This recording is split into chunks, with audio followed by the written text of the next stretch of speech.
Now I can't hear you.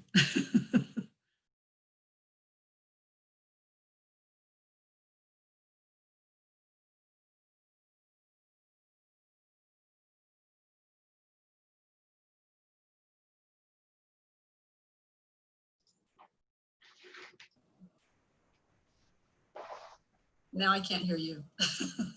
Can you hear me now, Karrie? Yes. Are you seeing my Yes, I see the harvest days light. Is it going black sometimes? No. Okay, good.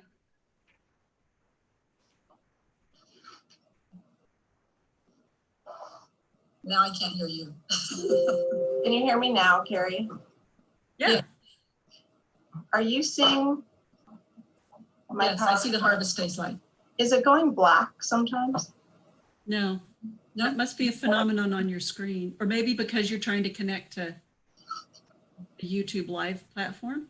I don't know. I've never done that. Can you hear me now, Karrie? Yes, I can hear everybody. Are you? I think we're hearing Judy. That was the problem. I just muted her. I see that.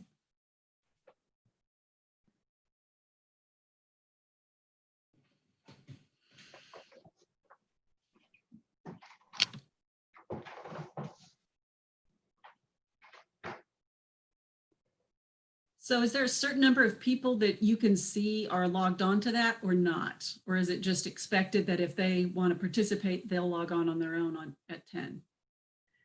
It's or at 9? That they'll show up at 9. They should be seeing us now.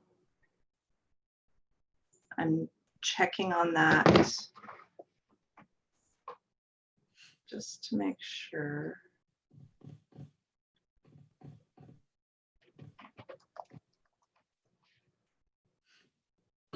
I would suggest you guys stop talking right now. That you guys are live on checking on YouTube that. now. They should be seeing us now. Just to make sure.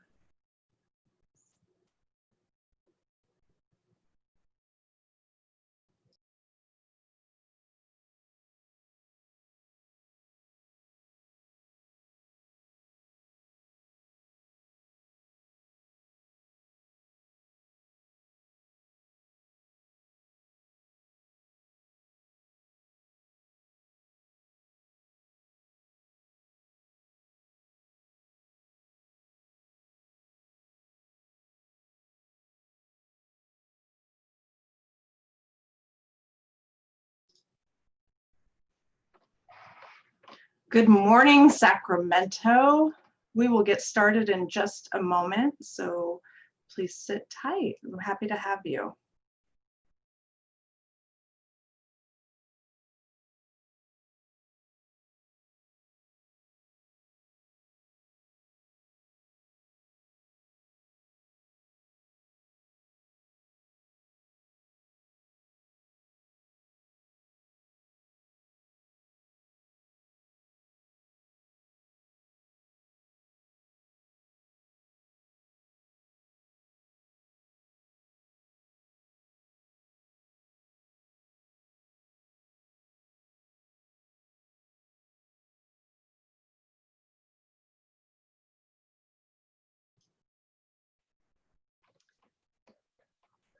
Judy,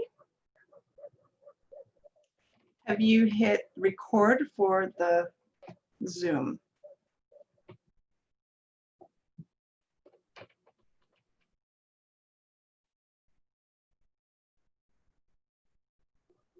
Okay, welcome Sacramento. We are thrilled to have you here this morning.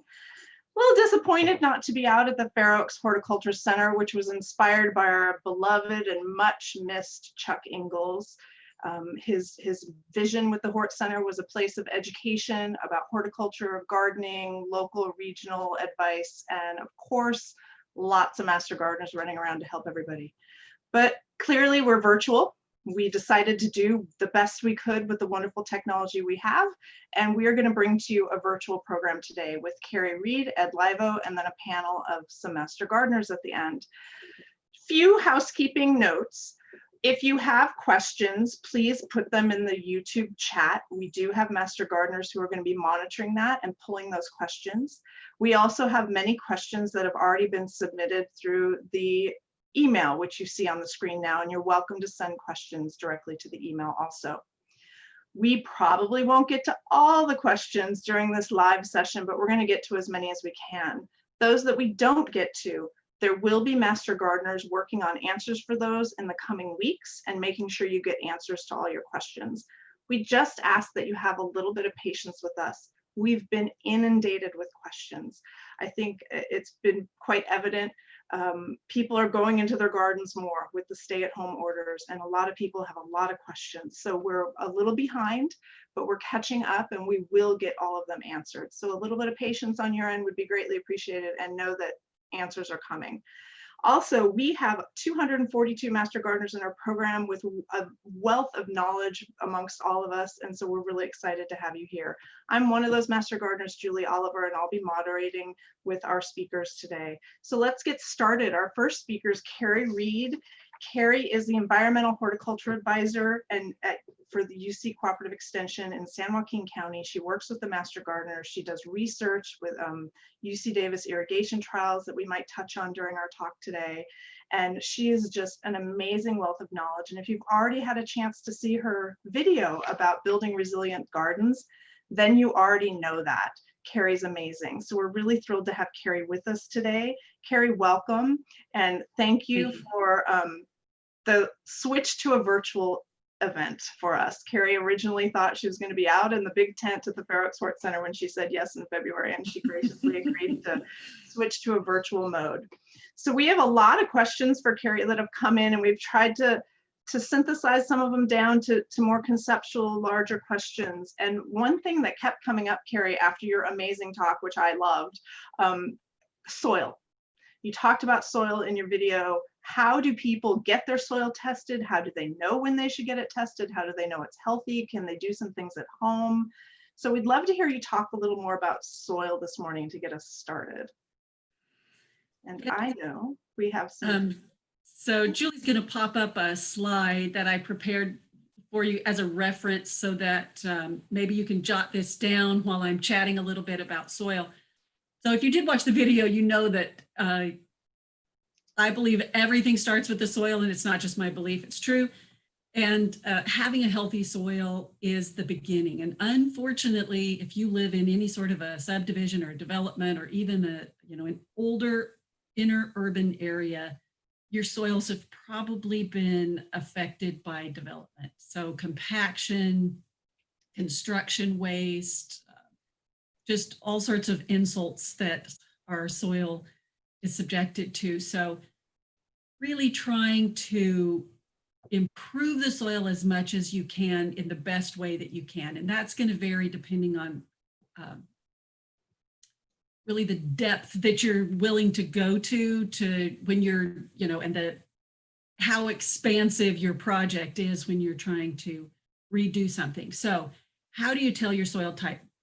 The first thing I tell everybody is you have to get your hands dirty. So you need to get a shovel, you need to dig down, pull up a nice big chunk of soil and look at it.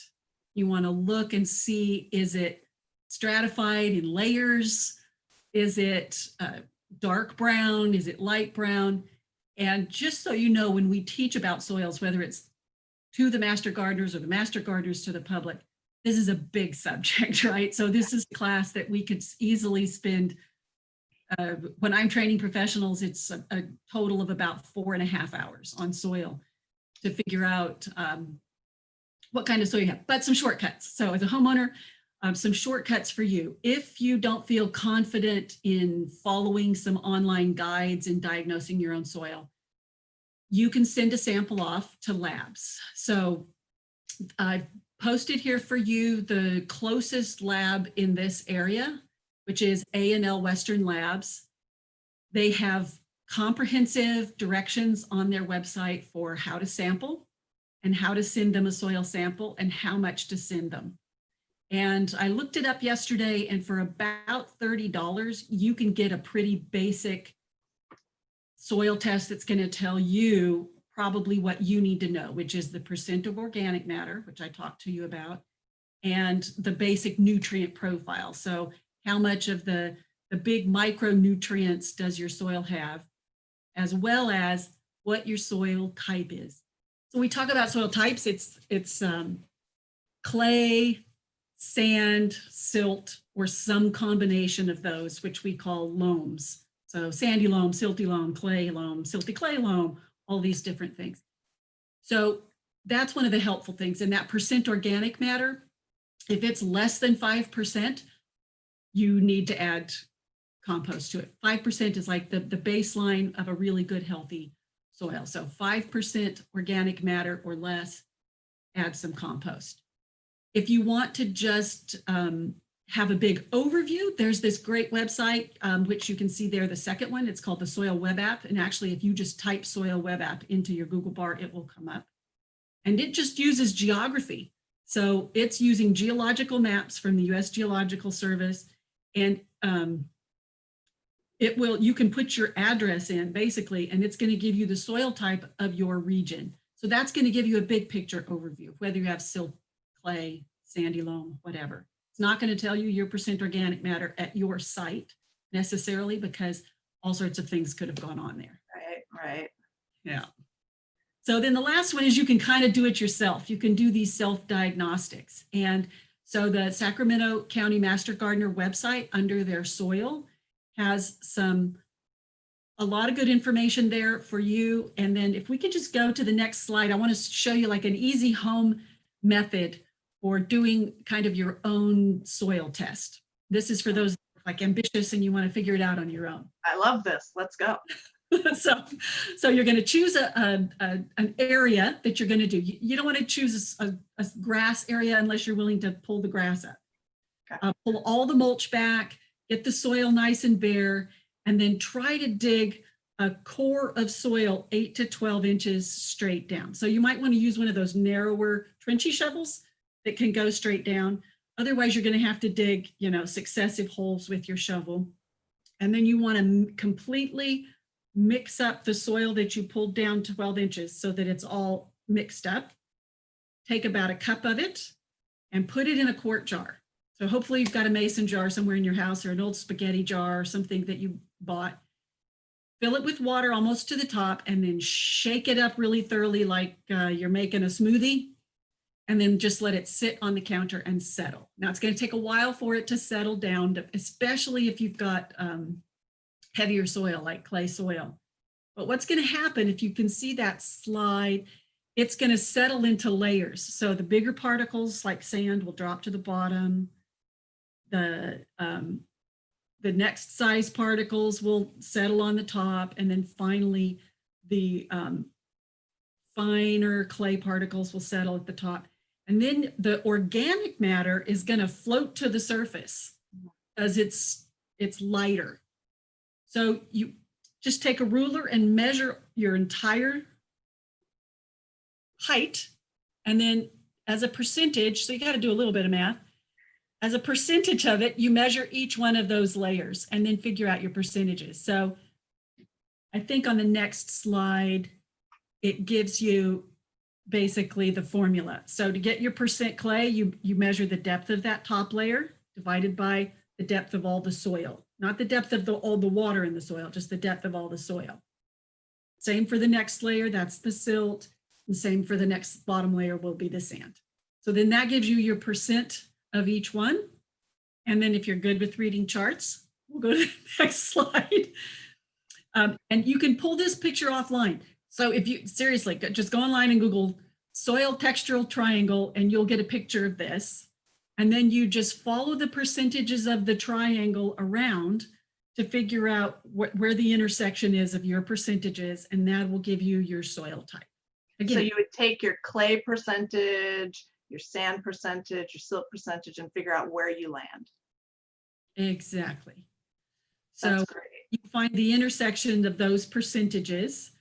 Then you can basically know what your soil type is. So then that percent organic matter at the top becomes a part of that equation as well. You need the triangle for that. It just tells you what percent you have. And again, if that's less than 5%, then you probably need to add some organic matter.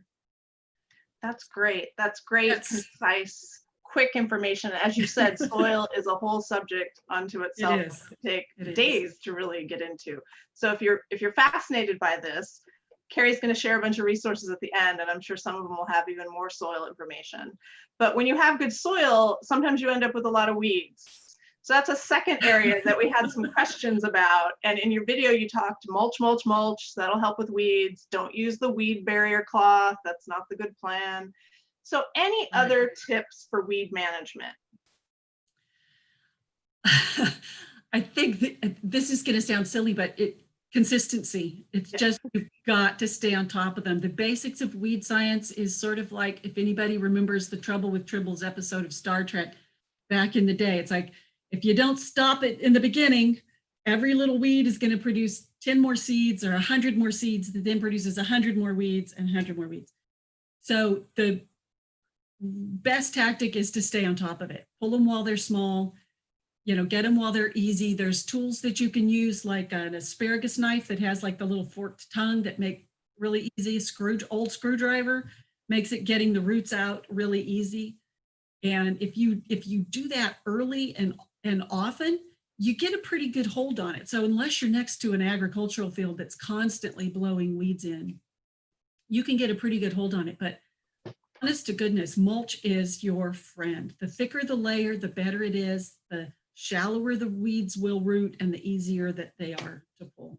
Yeah. And then just, 10, 15 minutes walking around each day. Pull, It's pull. true.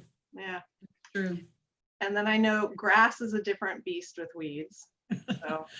So grass is a different beast with weeds. And because it's this, solid layer of millions of little plants, the problems with weeds come when that solid layer has gaps in it.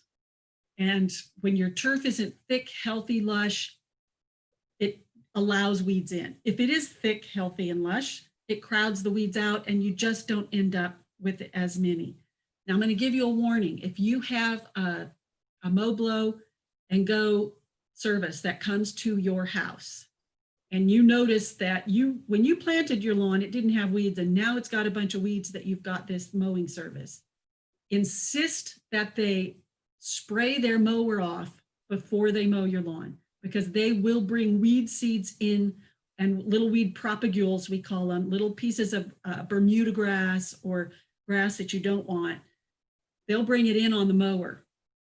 So I would suggest that you insist that they spray the bottom of their mower off before they mow your lawn. Good tip.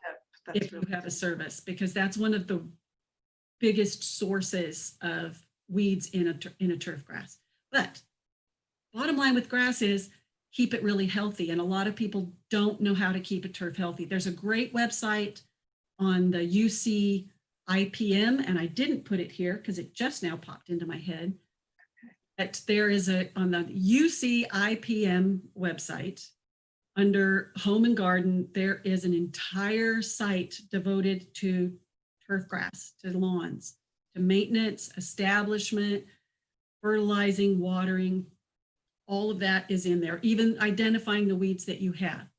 So to keep that lawn thick and healthy, you want to make sure that you're not watering too frequently. Most people water their lawns too frequently. If you're watering your lawn more than 3 days a week, it's too frequent. And some of you are going, this woman is crazy. I don't know what she's talking about. I have always watered my lawn 5 days a week or 4 days a week or 6 or every darn day. That's too much. You need to be watering deeper so that the roots go deeper and less frequently. Trust me on this. The other thing is that you should be aerating your lawn annually, particularly if there is any play that goes on. So that's a pretty simple thing to have your gardener do, pretty simple thing for you to do. There's a number of different ways you can do it, but you need to be aerating frequently. And then this is the one plant in a landscape that needs to be fertilized regularly. If you're doing right plant, right place, the way we talked about in the video, you shouldn't need to be fertilizing your shrubs or your trees because they will be suited to your soil. And if you just irrigate them, they'll be fine. But with lawn because we cut it and remove it, cut it and remove it, cut it and remove it. We're constantly harvesting, and so it needs some fertilizer. So there are guidelines for that on that website.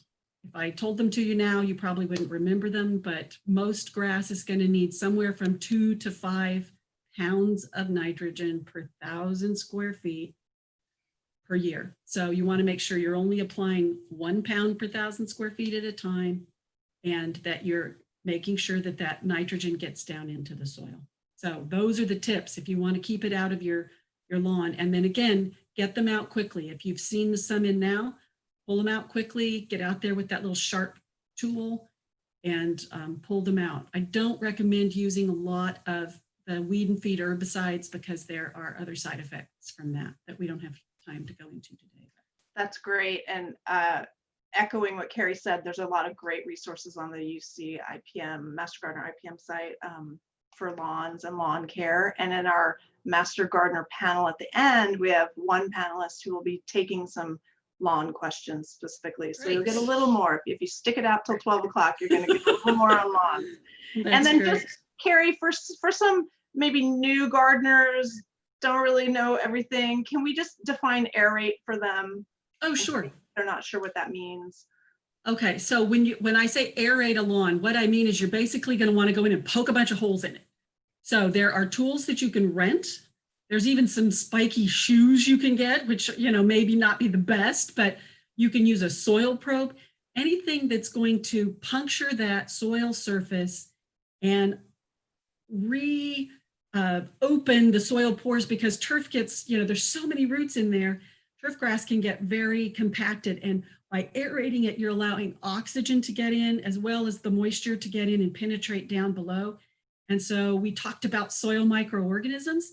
When they're deprived of oxygen, you get bad soil microorganisms, and that's what builds up thatch. When the organic matter in the grass can't decompose, that's what you end up with thatch. But if you can just aerate once a year, then you keep the microorganisms happy that are breaking down the old grass roots, and you just build up a deeper and deeper layer of really rich soil underneath the living blades of grass. So and is there a best time of year to aerate, or does it matter?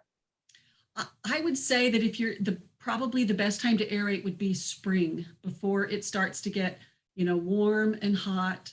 And, the irrigation is going to be, once ground dries out, it can be really difficult for moisture to penetrate. So in the winter, everything has stayed moist and, the ground has moved in. So this is a really good time to come in, puncture it before it starts to have its new flush of growth during the heat and stressful season.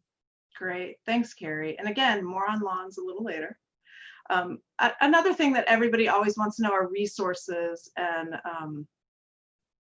we have about spraying, reading labels. Yeah. So this was this is just my quick disclaimer. If you are going to spray with a weed killer, and everybody knows about Roundup.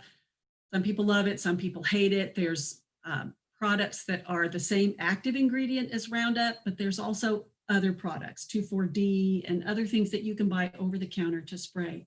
If you are going to spray, you need to pay attention to some things, okay?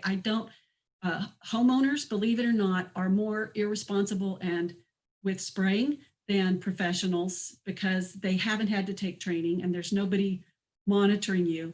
And we have more stormwater runoff into our natural water systems from homeowners than we do from farmers nowadays. So what I want to tell you is, if you are going to spray, if you choose to spray, never spray when it's windy, because the product is going to blow away. Always avoid watering afterwards, where your water may carry that product into the storm drains, which then are going to go to whatever the natural waterway is you live close to. Storm drains don't go to the sewer and get cleaned up. So avoid spraying if you're going to irrigate or if rain is predicted. And I just want to say this as loudly as I can: read the label. There are always warnings on the label. They write them really small.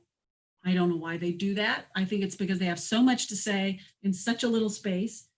Read the label. The label is the law, is a saying that we have, and it's true. You are liable based on what's on that label. So always wear the protective gear that's recommended. Don't go out spraying in your shorts and flip-flops. Put on some rubber boots, put on some protective shoes, wear long pants, and then wash those clothes. And make sure that if you are using something like a Roundup product that kills everything it touches, that you aren't spraying it near any valuable plants, because you'll be sadly disappointed when you kill the ones that you love as much as the ones you don't. All right, that's all I have to say about that. You said it well. And As Forrest Gump says, that's all I have to say about that. How about some good resources, Karrie? These are some books you want to recommend to people? Yeah, so when we were talking about right plants, there were several people who wanted to know where else can I go besides Sunset? And I recently had a professional who I chatted with yesterday who I love, and she's like, Sunset's not always perfect on everything, and that is true. But they do tell you which sunset zone something is in, which was, the main point I was trying to make, is that if you want to know what sunset climate zone something's in. But these are some other books that I go to all the time. These are really great comprehensive resources. The one on the left, Landscape Plants for California Gardens by Bob Perry. He's a retired professor from Cal Poly San Luis Obispo in horticulture. That is an excellent resource with wonderful pictures and has a lot of good information, a lot of good planting combinations, depending on the look you're trying to get, and a lot of good water use information on plants, not only whether they're low, moderate, or high, but whether or not they're a plant that really needs extra water in the summer or can be on the same schedule all year. So that's one of my absolute favorites. It's not cheap, but you can get it online from Amazon. So, that's a good birthday present for yourself. Trees of the California Landscape is a great one when you're trying to look up trees, get more information about trees. And then these two books on really planting with natives and moving away from the model of grass and hedgerow shrubs into this new California landscape that we're trying to promote, that's appropriate to our area, but still beautiful and lush, right? Nobody wants a sparse landscape, but we can do low water lush. That's my key phrase, low water lush. So these are great books if you're looking for California natives. Remember that just because something's a California native doesn't mean it's appropriate to your region, to where we live. For instance, California redwoods, the native, it's our state tree, but it's native to the coastal temperate rainforest. It's not native to the hot, dry Central Valley. So it's not really appropriate. You may already have one, but don't go plant one. Not appropriate to our area. So that's one of the things that you can find out in this book, California Native Plants, because it'll tell you which climate zone it's originally native to and whether or not that's going to make it appropriate to our area. And then Reimagining the California Lawn has a lot of great ideas for, re-landscaping in a way that's beautiful and appropriate to our area. And then it gives you lots of good plant ideas and plant combos. So those are my 4 big go-tos. Those are great. And I love Low Water Lush. I wrote that down. Low Water Lush. I do talks on that. That's a good one. I like that title. And again, when you did your video, you talked about the Western Garden book, Sunset Western Garden book, which is fabulous and talks about determining zones, sunset zones. There's other zones to determine too, and we had a number of questions about which zone to really focus on. What do you do if you're kind of between zones? So if you have any further ideas to guide people with the zone issue, that would be great. Yeah. So even though both the USDA climate zone map or the Sunset climate zone maps might have you in particular in one zone or the other, or as one person said, they straddle the like 9A and 9B climate zone area, or I think those were the 2 that they said they straddled. The real test is your observations. So you determine what your zone is. And so this picture of an outdoor thermometer here is, I suggest you get one, have one outside, and pay attention to how cold does it get in your area? What is the coldest it has gotten? You can look up some of those things by region, but that may not even apply directly to your site. So I'm going to give you an example. There's all sorts of things that affect a particular site. So we call these microclimates. And that's affected by your elevation, your proximity to, tall buildings or mountains or lakes, or all of these things that can affect the lowest cold temperature you get, the highest high temperature you get, how much wind you get. So if you can't quite tell whether you're one zone or the other, the difference is never going to be more than like 5 degrees. So if your lowest gets to 20, you're going to be 1. If it gets to 25, then you're going to be in the next. So these are pretty small differences. These are pretty fine-tuned things. So for instance, the difference between 9 and 14 in sunset is really whether or not you get fog. Oh, So if 14 is more in the valley floor, as you move up away from it, you get less fog, then you're a 9. So then the critical factor that I want to mention is with elevation, we know heat rises and we know that cold air drops. And if you've ever walked down a steep hill, so I live in Folsom, kind of on a hill above the area where Lake Natoma is. So there's quite a big elevation drop between my house and down on the bike trail. And if I go for a walk, as I come down American River Canyon Drive, I can feel the temperature drop 10 degrees in about 100 yards because all the air has slid down into that canyon and is colder down there, which is why my citrus never freezes, because all the cold air has slid away. So those are the personal observations you have to make about your site. The south side of your house, if your house faces south and you've got a big stucco wall, you've just created a microclimate against which you could probably grow some things that would freeze in other areas because you're going to have that reflected heat. So does that? I think that's great, Karrie. I think the idea of microclimates is something, especially new homeowners, maybe people new to gardening, it takes some time to figure out about your area, what that's going to be, because you have to go through the seasons and really, like you said, pay attention to things, get the thermometer and watch where the sun's coming. I think the microclimate idea is an important one for people to think about and over time kind of figure out about their landscape. And Julie, what you just said is absolutely right. Over time, people are too quick to jump. My strong recommendation to people is live in a place a year before you make any drastic changes. That's a great recommendation. You really need to walk around. You need to see on all sides of the property where the sun is, where the wind is, where it gets hot, where it stays cold. Also paying attention to the irrigation is, where does it stay wet? Where does it get really dry? And careful observation is just, there's no substitute for that.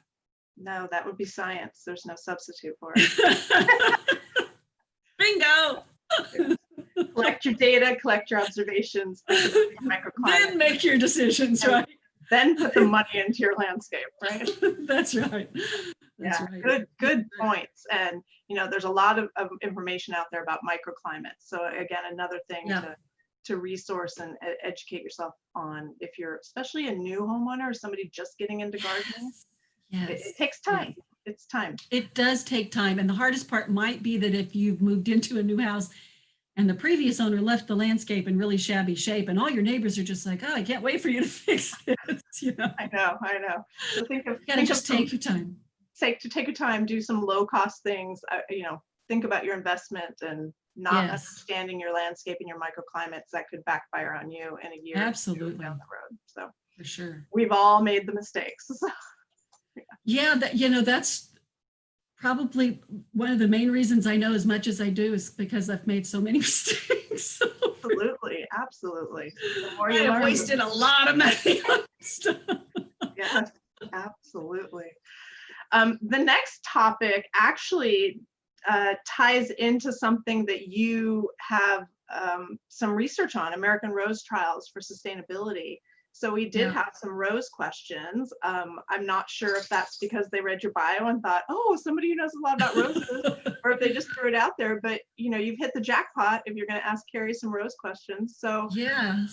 How do you care for roses in a very general, again, this is like a lawn question. There are a lot of details here. Right, right.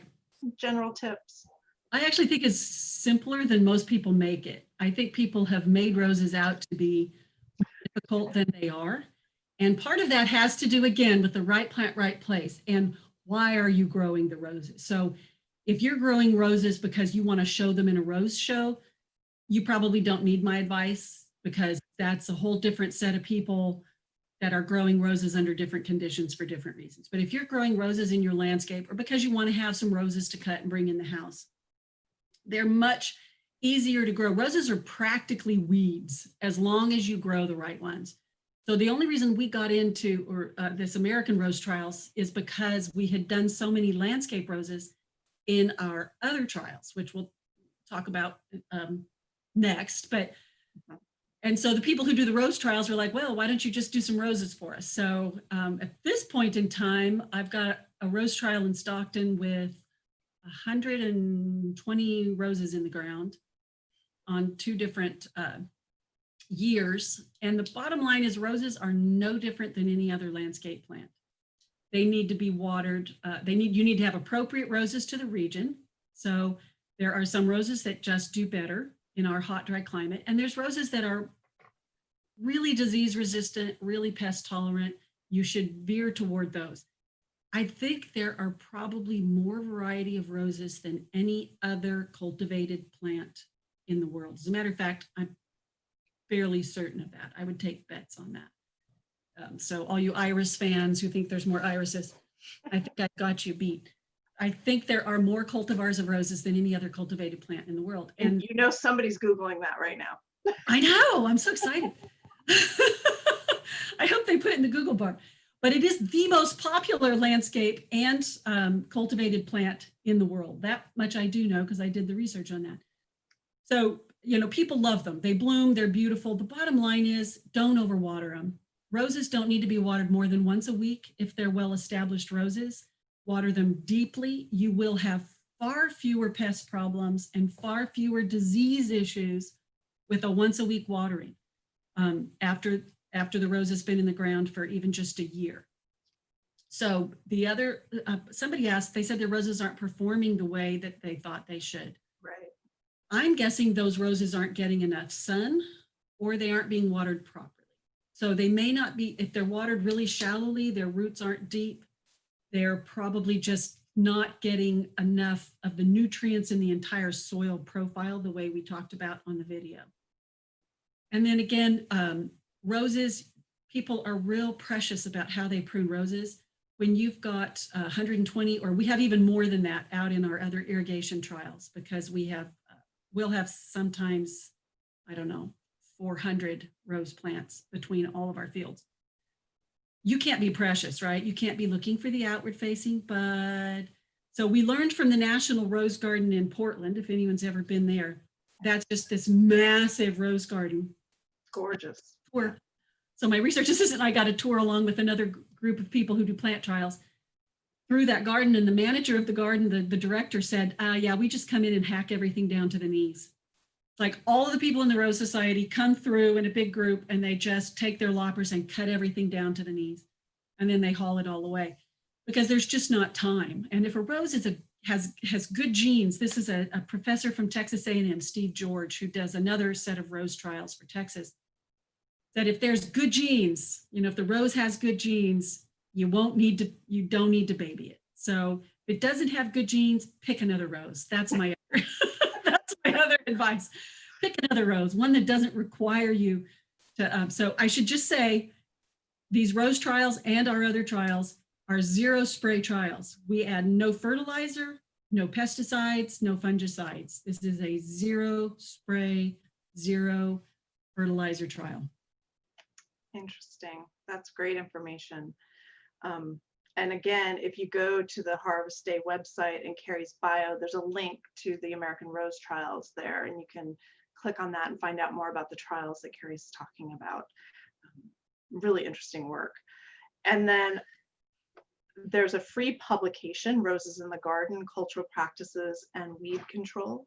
So you might want to look for that publication and other information at the UC Master Gardener websites. And then the big topic, which is another one of Karrie's research areas, the UC landscape plant irrigation trials, but taking that research that you're doing and have been doing for, you told us before we started today, 15 years, and applying it more to the homeowner. And, you know, can you meld those two ideas together for us? Like, what are some tips for the homeowner, and maybe how have your trials led to those tips? Okay, so what we've been doing in brief is we've been evaluating landscape plants in the ground, planted in the ground, not in pots, on 2-year trials where we establish them with, you know, real careful water the first year to make sure that the plants have nice deep roots. So we're not allowing them to be water stressed. And then the second year, the plants are given irrigation based on the weather. So the frequency varies of how often they're watered on either a low regimen, a moderate regimen, or a high regimen. And because we're tracking the weather, we know exactly how much water the plants have used, and then we're adding the water back based on those things. And what we've discovered in brief is that almost everybody overwaters and almost everybody waters incorrectly. So on our highest irrigation treatment, by applying our irrigation at a slow rate and very deep into the soil profile, the highest irrigation rate is only being irrigated at most in the heat of the summer once a week. That's our high treatment. And then our moderate or medium irrigation treatment is getting watered at about, you know, twice that, about every 2 weeks. You know, super high events that might be 10 to 12 days. And then our low treatment goes once a month or longer. So we have previously done trials where the low treatment was irrigated only once all summer long, or twice. Twice was the most. So when I say all summer, I mean between April and October. Okay. So for most people, this is like, yes. So the bottom line is a lot of these plants, including roses, look no different on the high than on the low. And that's because plants can only grow so much in a particular season anyway, unless it's grass. So the basic principle is in a landscape with landscape plants, but this applies to grass as well. You want to apply irrigation slowly enough for the soil to absorb it and long enough to get all the way down into the root zone. And with shrubs, that target goal is 12 to 18 inches. With grass, 8 to 12 inches. And most people only care about the first inch or two of soil. And that is not where, you know, all of the roots are. So you can go much longer in between irrigations. So one of my biggest bugaboos is that people think they have to apply all the water all at one time.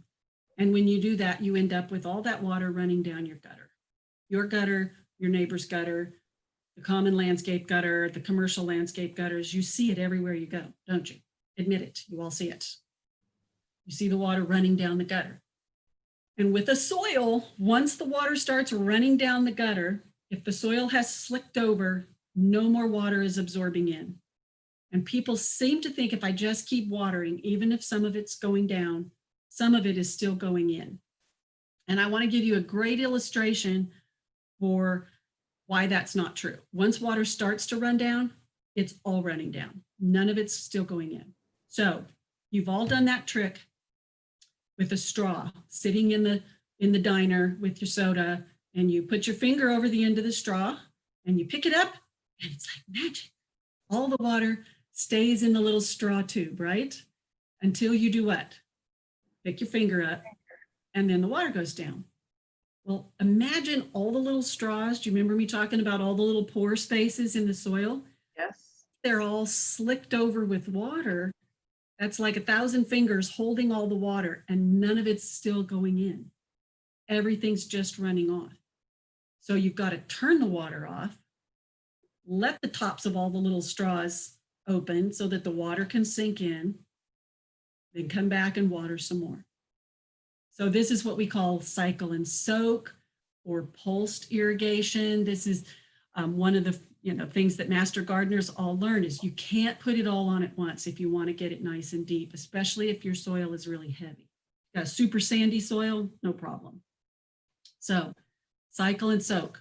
Never let water run off. As soon as it runs off, it needs to be turned off. Got to wait at least an hour, let your straws empty out, and then add some more water until you get it down as deep as you need it to go.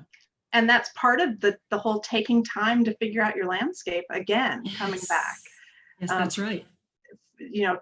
Take some time and turn your sprinklers on and see how long it takes for that runoff to start. And then you can start thinking about your timing and your cycle patterns. But you gotta figure that out. And I remember I became a master gardener in 2005, and this was a huge light bulb moment for me in the training. Like, oh my goodness. And I remember going home and checking out when runoff would happen. And it's a huge, people don't want to believe it. It's beyond comprehension for some people that they shouldn't water every day. And I know as master gardeners, we talk about this a lot. We get the question a lot, and it's such a pivotal concept to think that low and slow and the cycling. And I really appreciate your straw analogy there, Karrie. I think that's great. But I should say this, that if you've been watering every day, whether it's grass or whether it's shrubs, you can't just go cut it off right now in the middle of summer, because your plants are accustomed to that and their roots are probably all really shallow.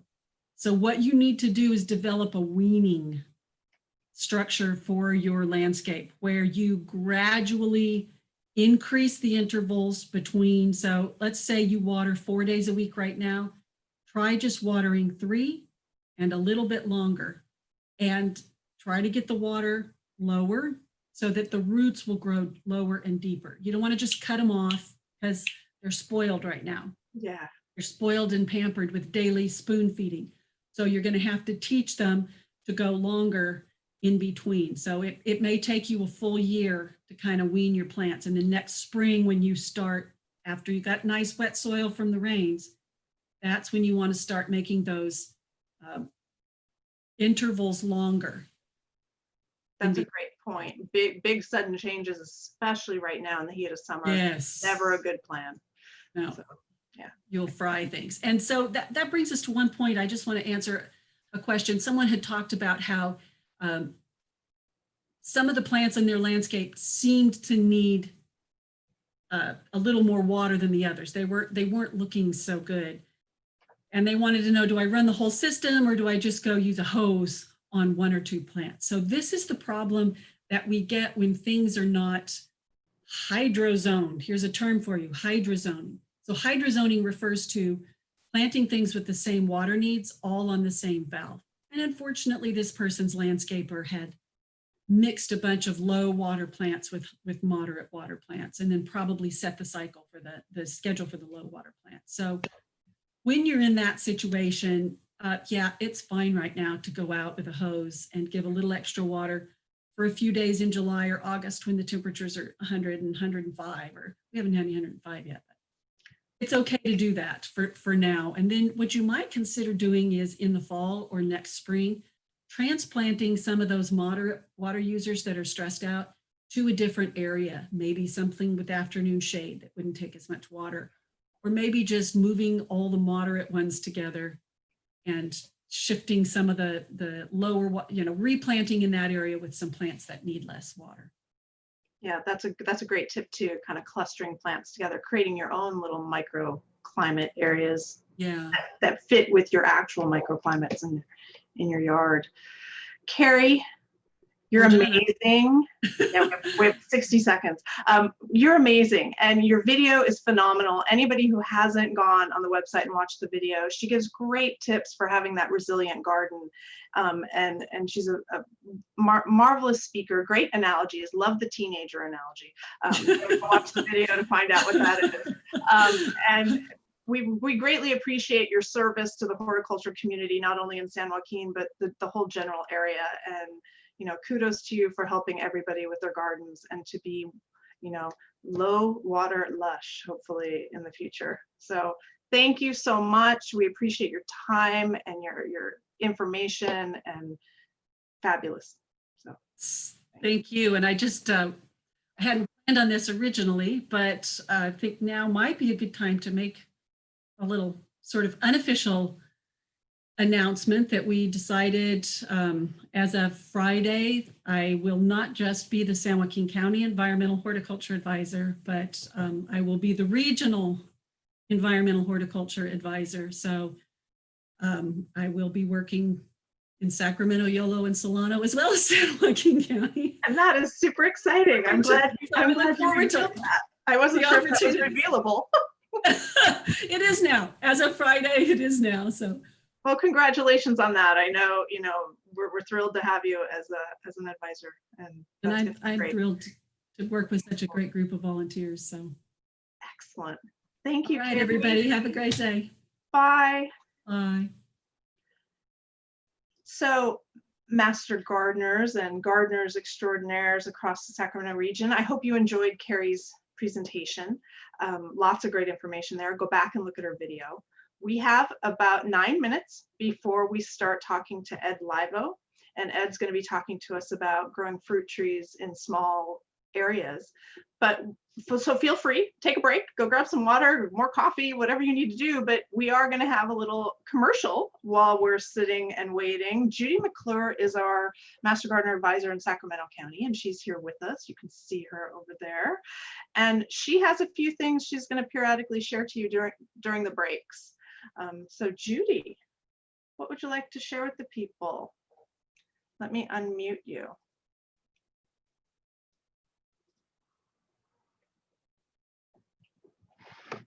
No, you are still muted, Judy. Judy, you might have to unmute yourself. It doesn't want to let me do it. There you go. Hi there. I'm getting actually multiple voices coming at me, so I apologize that a little delay there. So that was very good with Karrie. And a question that came in on the YouTube channel after Karrie signed off was, how do I find out what the regulations are for watering in my area? This fellow is due to Sacramento. Great and question. There are a number of resources on that. And I'll give you a couple tips right now, but then also we will post some information on the Sacramento County Master Gardener website on Monday with links to direct websites. But the first place I would start is the California Department of Water Resources. They have done extensive outreach to the residential and the commercial industries on water conservation and water regulations. And then also your local water district, whoever you pay your bill to. And now that a lot of us pay our water bills online, we forget that we actually can communicate with that company. Most of them do have websites with educational segments on them, so look there. And then also check with an agency that is called, it used to be called River Friendly Landscaping. Julie, I just went blank on what their name is now. Can you help me out on that? I'll think of it here in a second. Okay. But if you Google River Friendly Landscaping, it'll come up, and they have many links on their site to different agencies throughout.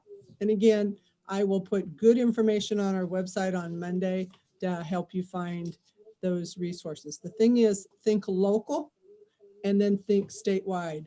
They coordinate together on that. So I want to take a minute to follow up on something Karrie was saying about the pesticides. She was talking about using pesticides responsibly, wearing the proper gear, and making sure you wash your hands, etc. The Master Gardeners work really closely with advisors like Karrie and also with the UCIPM program to help educate all of you on how to manage pests in a responsible way.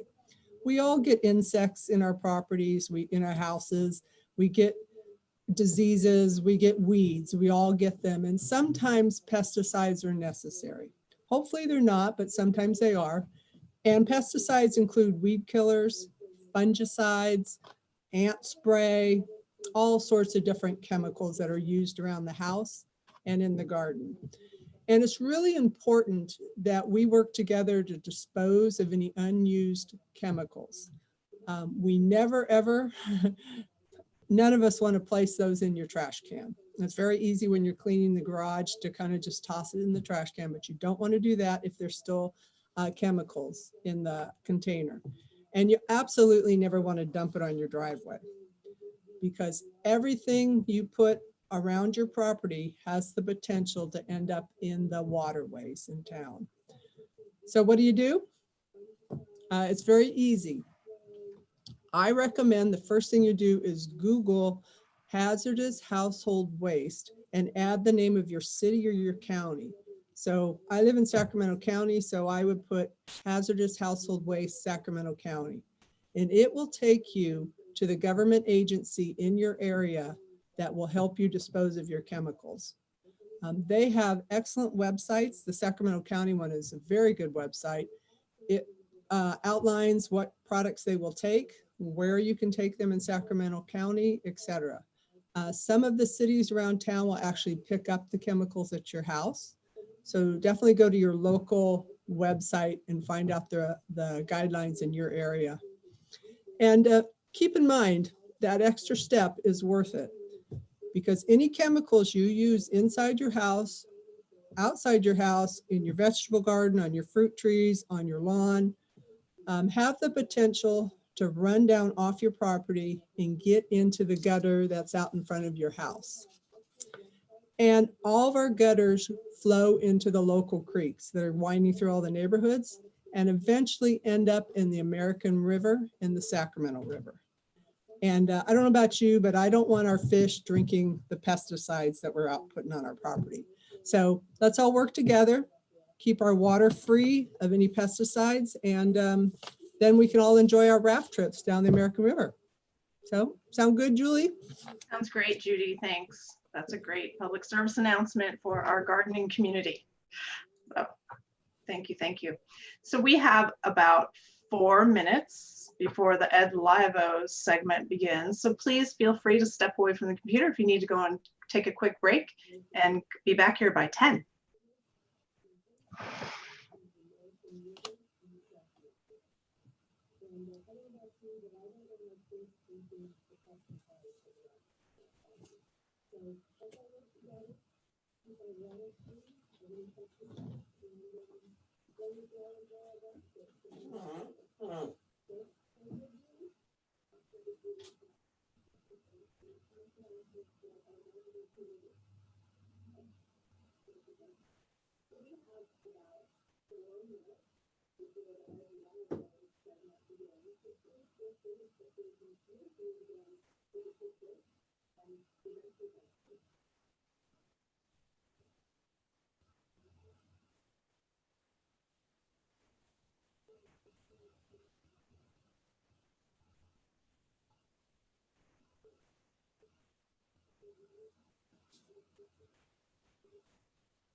Hello, Ed Laivo. Are you hearing us okay? You need to unmute you. There you go. Am I still muted? You are all good now. We're going to get started in about 1 minute. So we'll sit tight and let people come back from the break. We can do that.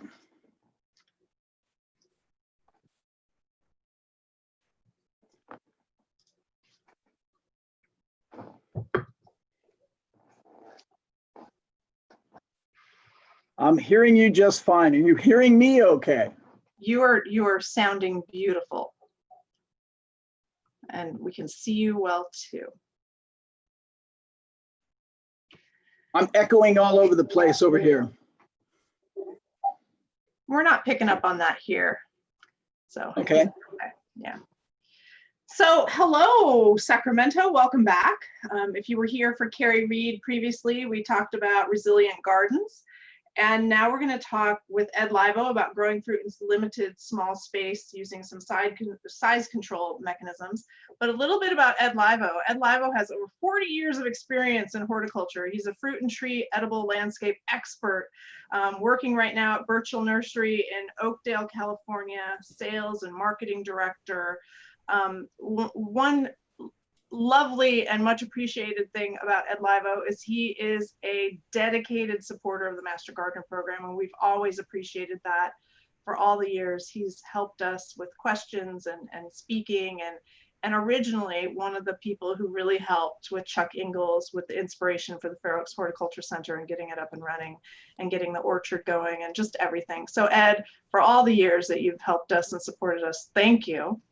And thank you for this virtual switch. You know, well, it's a pleasure. It's absolutely a pleasure. Definitely is unusual, and I sure don't have the virtual background that Karrie had.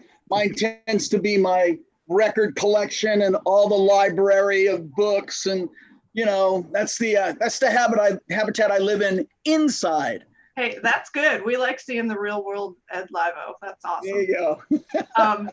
So we're thrilled to have you here and happy that you were willing to make the virtual switch. I know you expected to be under the big tent at the Fair Oaks Horticulture Center right now, but your video was fabulous. Love the huge long pole showing all the height differences. That was very just visually amazing to think about the height differences and where we want to try to keep our fruit trees. We've had a lot of questions come in for you. And you and I went back and forth a little bit last night, and we want to start with some of the size control mechanisms, the use of containers, the use of espalier, grafting, things like that. So do you want to give us some more information about growing fruit trees in containers? Anything that could add to what the video talked about, any other tips, any good varieties or good things to try, especially for a first timer?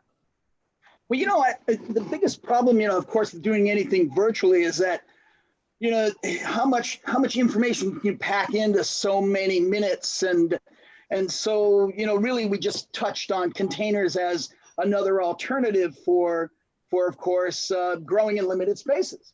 And so the cool thing about container growing is that there is a group of plants that do very, very well in containers, and for those people who may only have a patio space or really desire something, you know, like on the patio as decoration, there's a bunch of different plant varieties that do real well. And starting out with figs, and then pomegranates do very, very well.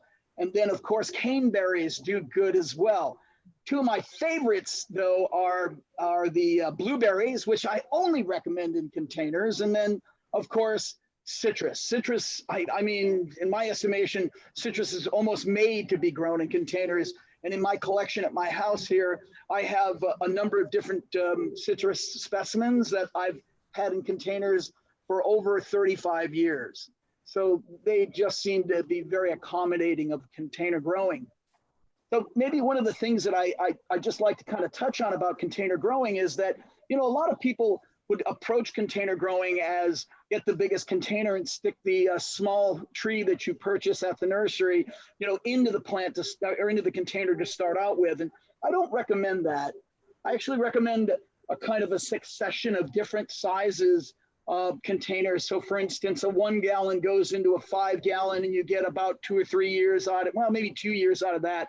And then 5 to a 10 gallon, and then you get roughly about 2 or 3 years out of that. 10 goes into a 5th or into a 16-inch pot.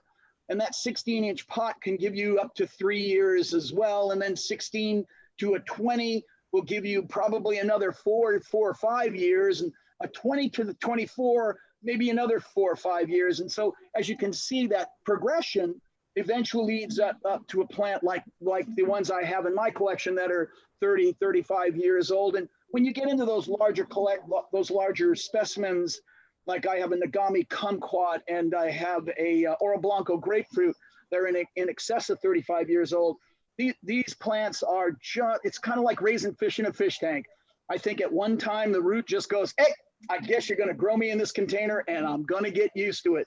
So, you know, then of course it's the onus is on you to, of course, provide the things that the plant needs to thrive in that container. And starting with, of course, a good potting soil. And unfortunately, most of the potting soils that are available to us are really made for bedding plants. And they're really, you know, very short term in terms of how long a plant can really survive in those. So I really am big on adding bark to that mix, as a matter of fact. And I add what they call a 1/4-inch pathway bark to 25% of the volume of the container you're planting into. This actually will add porosity, you know, great for water penetration and air penetration into the oxygen penetration into the root system. But it also adds to the larger particle organic matter that'll be there for the years that it's going to be in that container. If you just use straight potting soil, by the end of the first season and definitely by the end of the second, your potting soil is pretty much turned to dust. And so I really like that larger particle in there, so that 25% pathway bark really becomes an important part of container growing, I believe. And then, of course, if you're growing edibles in a container, I always recommend, of course, organic fertilizer. And not because of any other reason other than there is a biology in the soil that you want to try to support. And of course, I want to take and feed the plant with things, with a plant food that I feel is safe to affect the consumption of the food that I'll be picking off of that plant eventually. So the organic fertilizers do good to promote and support the microbiology in the soil, which does exist. And then, of course, it also ensures that I can feel a little bit safer about the food that I'm eating. And then lastly, of course, you know, if in fact we're growing in containers and we're using, you know, an organic fertilizer, then, you know, we also want to make sure that, you know, we're not over nitrificating it, because we don't want a lot of vigor in containers. Containers, we're not looking to see how fast we can make a plant grow. In essence, we're looking for how healthy we can sustain that plant and how productive and how tasty the fruit is that we, of course, are creating in that environment.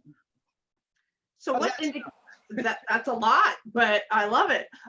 What indications would someone have that they were adding too much nitrogen in? What would you tell somebody? I'll tell you what, it can be, you know, a lot of, you know, too much vigor, but that can be genetically or genetic response as well, where the plant just is a vigorous plant. But a lot of times, you know, it's, you know, I don't know. I'm not 100% sure what too much nitrogen is. I just don't like to support vigor.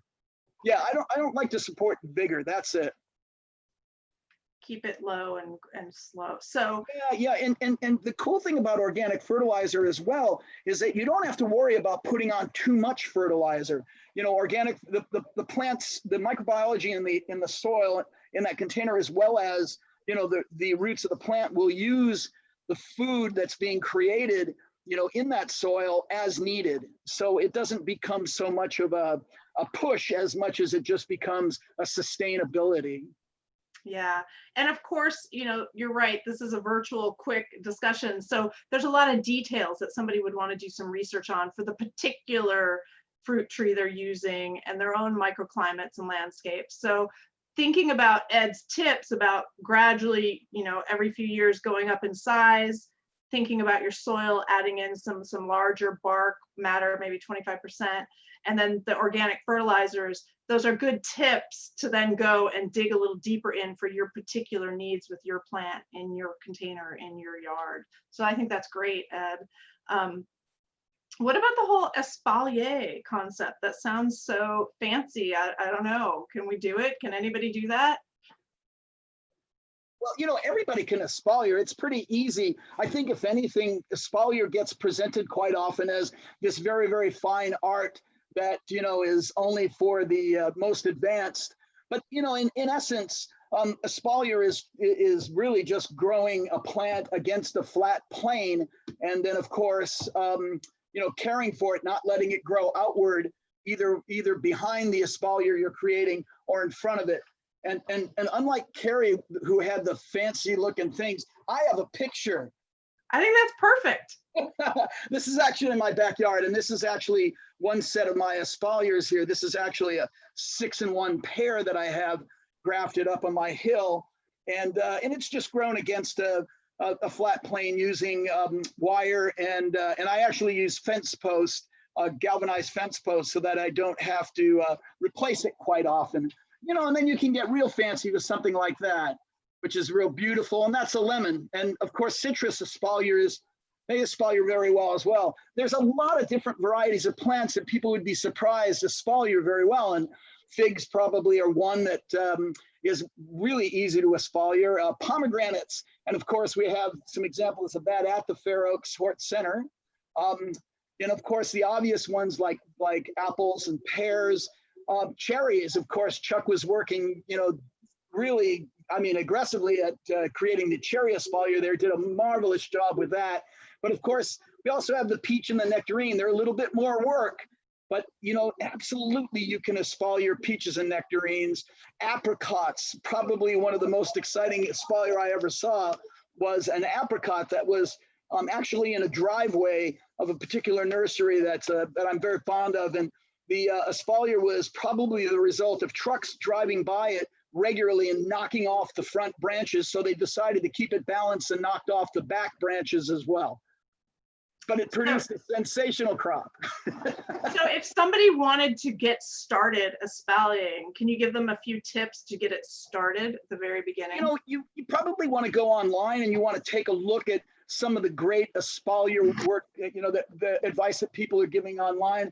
Actually, you know, if you go on to Ed Able Solutions on Facebook, that's my site, and that just shows you what I do at home regularly. There's all kinds, but mostly it's sharing wonderful fruit varieties.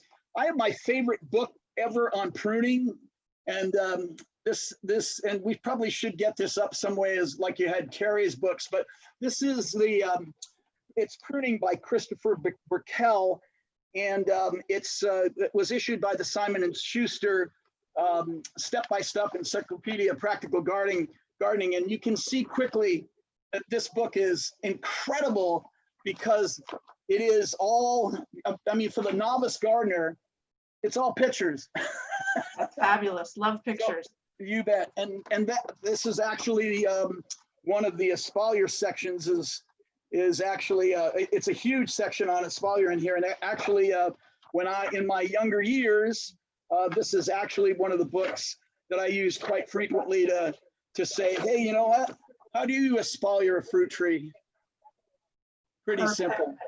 So we've got some good resources for people out there to go get more information about the steps to do it, but it's definitely something for people with little space in their yards. A lot of people just have small courtyards or along a fence, and you can still have fruit. You can have espaliered trees, and that's a great space saver.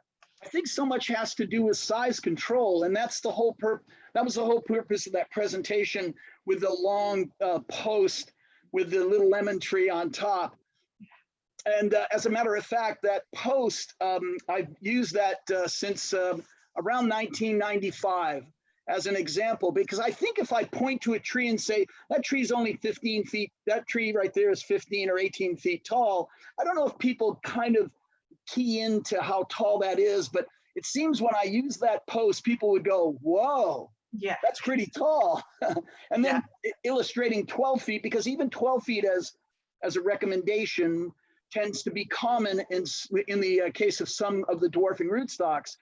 You know, rootstocks are for two things. They're primarily for soil adaptation, and they're for disease resistance. And so when you're selecting rootstocks, you really want the best rootstock that's going to perform in your soil if available. That's really what you want to do. If you don't have the best rootstock, you're going to have to modify your planting to accommodate whatever the limitations of the rootstocks are, which are typically either being very, susceptible to particular diseases, or more common, really susceptible to the poor draining soils that are real common in the home garden in California. So, you know, I think when you think about dwarfing and you buy a dwarf rootstock, you want to make that sure that that dwarfing rootstock is adapted to the conditions you're going to be growing it, and get recommendations by the nurseryman if in fact your soil needs modification, even for the semi-dwarf rootstock you may be choosing. So that's something that you'd want to work with the nursery on, ask a lot of questions, Correct, check out the labels. Okay. It's all about pruning shears. Pruning shears are, that's the true semi-dwarf tool. Keep them short, prune away. I don't want any trees any taller than I am with my hands extended above my head, simply because I have no desire to be on a ladder at all. No, that's a good plan. I like that. Another thing that you mentioned in the video was the idea of a tree with multiple grafts with different buds, different fruit types on it. And we did get a number of questions, some asking, can those be purchased like that? Others asking, how could I do that grafting on my own? So I don't know if you want to address that at all. Oh, absolutely. I have a very close friend, colleague, my association now, of course, with Birchall Nursery, and in helping build their programs. Well, of course, I came from the Dave Wilson Nursery some years ago, and we developed lots of different programs there as well. Well, my great friend and colleague, Tom Spellman, has two wonderful videos on grafting on YouTube, on Dave Wilson's Fruit Tube. I'd recommend that you look at those, especially concerning the one question we got relative to the cherries. It seems like, I don't think their Bing cherry is really it's not really a low chill issue in their concern. I think it's really a pollination issue, and that it really isn't, Bings require a pollinator. And so it's all the more reason to consider grafting one of the pollinating varieties for Bings, such as a Black Tartarian or a Rainier or even a Lappin's cherry, into the tree. And I think he said that a neighbor had a tree that seemed to be abundantly producing. I'd suspect that was one of the self-fruitful varieties like Lappin's or possibly Stella. So Okay. that would be a solution to that. That's some good information. And that was Dave Wilson Nursery's YouTube channel. Lots of good videos. Yeah. Tom Spellman's grafting videos. There's two of them, and they're both excellent. And one will apply specifically to the cherry question, and the other one will apply in general for people to get excited about the possibilities of, getting involved in some of the organizations that have science exchange, like California Rare Fruit Growers, and get into some, exciting rare and exotic varieties that they can enjoy in their backyard. That's great. And there were quite a few questions about specific fruit types. So if we would just want to address a few of those, some wanted to know fig trees, really want fig trees, want successful fig trees. And do you have any specific tips for fig trees? Watering, how much water, light, kind of what their particulars are? Well, Karrie's presentation was excellent, because I'm a firm believer in that anybody who gives you kind of advice on how much water to apply in any single condition is actually giving you irresponsible advice. So for instance, every location that you plant in California is going to be going to have a little bit different requirement for water, whether the soils of the Central Valley and it drains so quickly, or whether the soils of the Napa Valley where, of course, it just sits and stands. And then it can differ, of course, between, feet in your backyard as well. So watering figs in particular, figs aren't really heavy water demanders, or don't have a heavy water demand, not only initially. So when you're first getting them established, the best thing to do with a fig is, when you plant it, mulch it, get a good solid mulch down on top of the surface. And that helps to take and cut down in evaporation. That helps to keep the root cool during the hot summer like we're having this year. And then at the same time, it'll actually provide food as the surface mulches break down and start to influence the upper surface of the soil.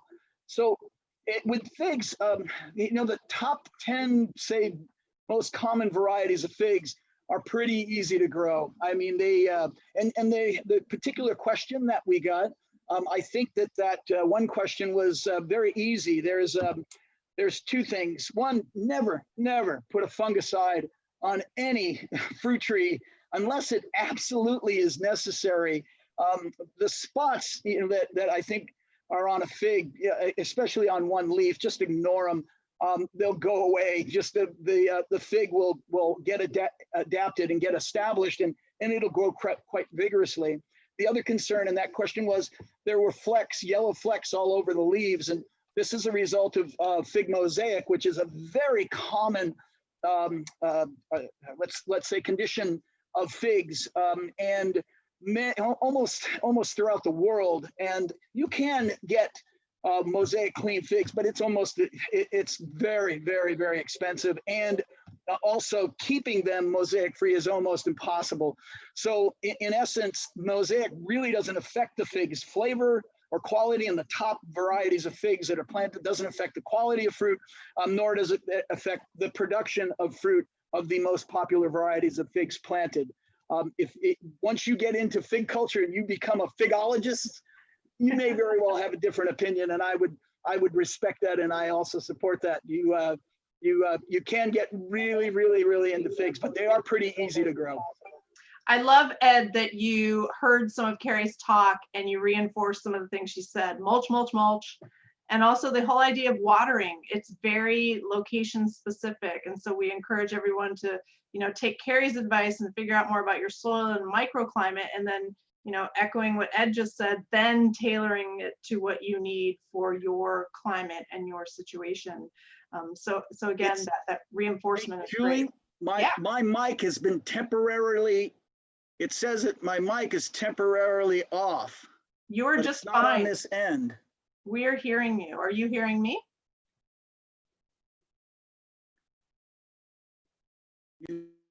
No, it's not muted on my end.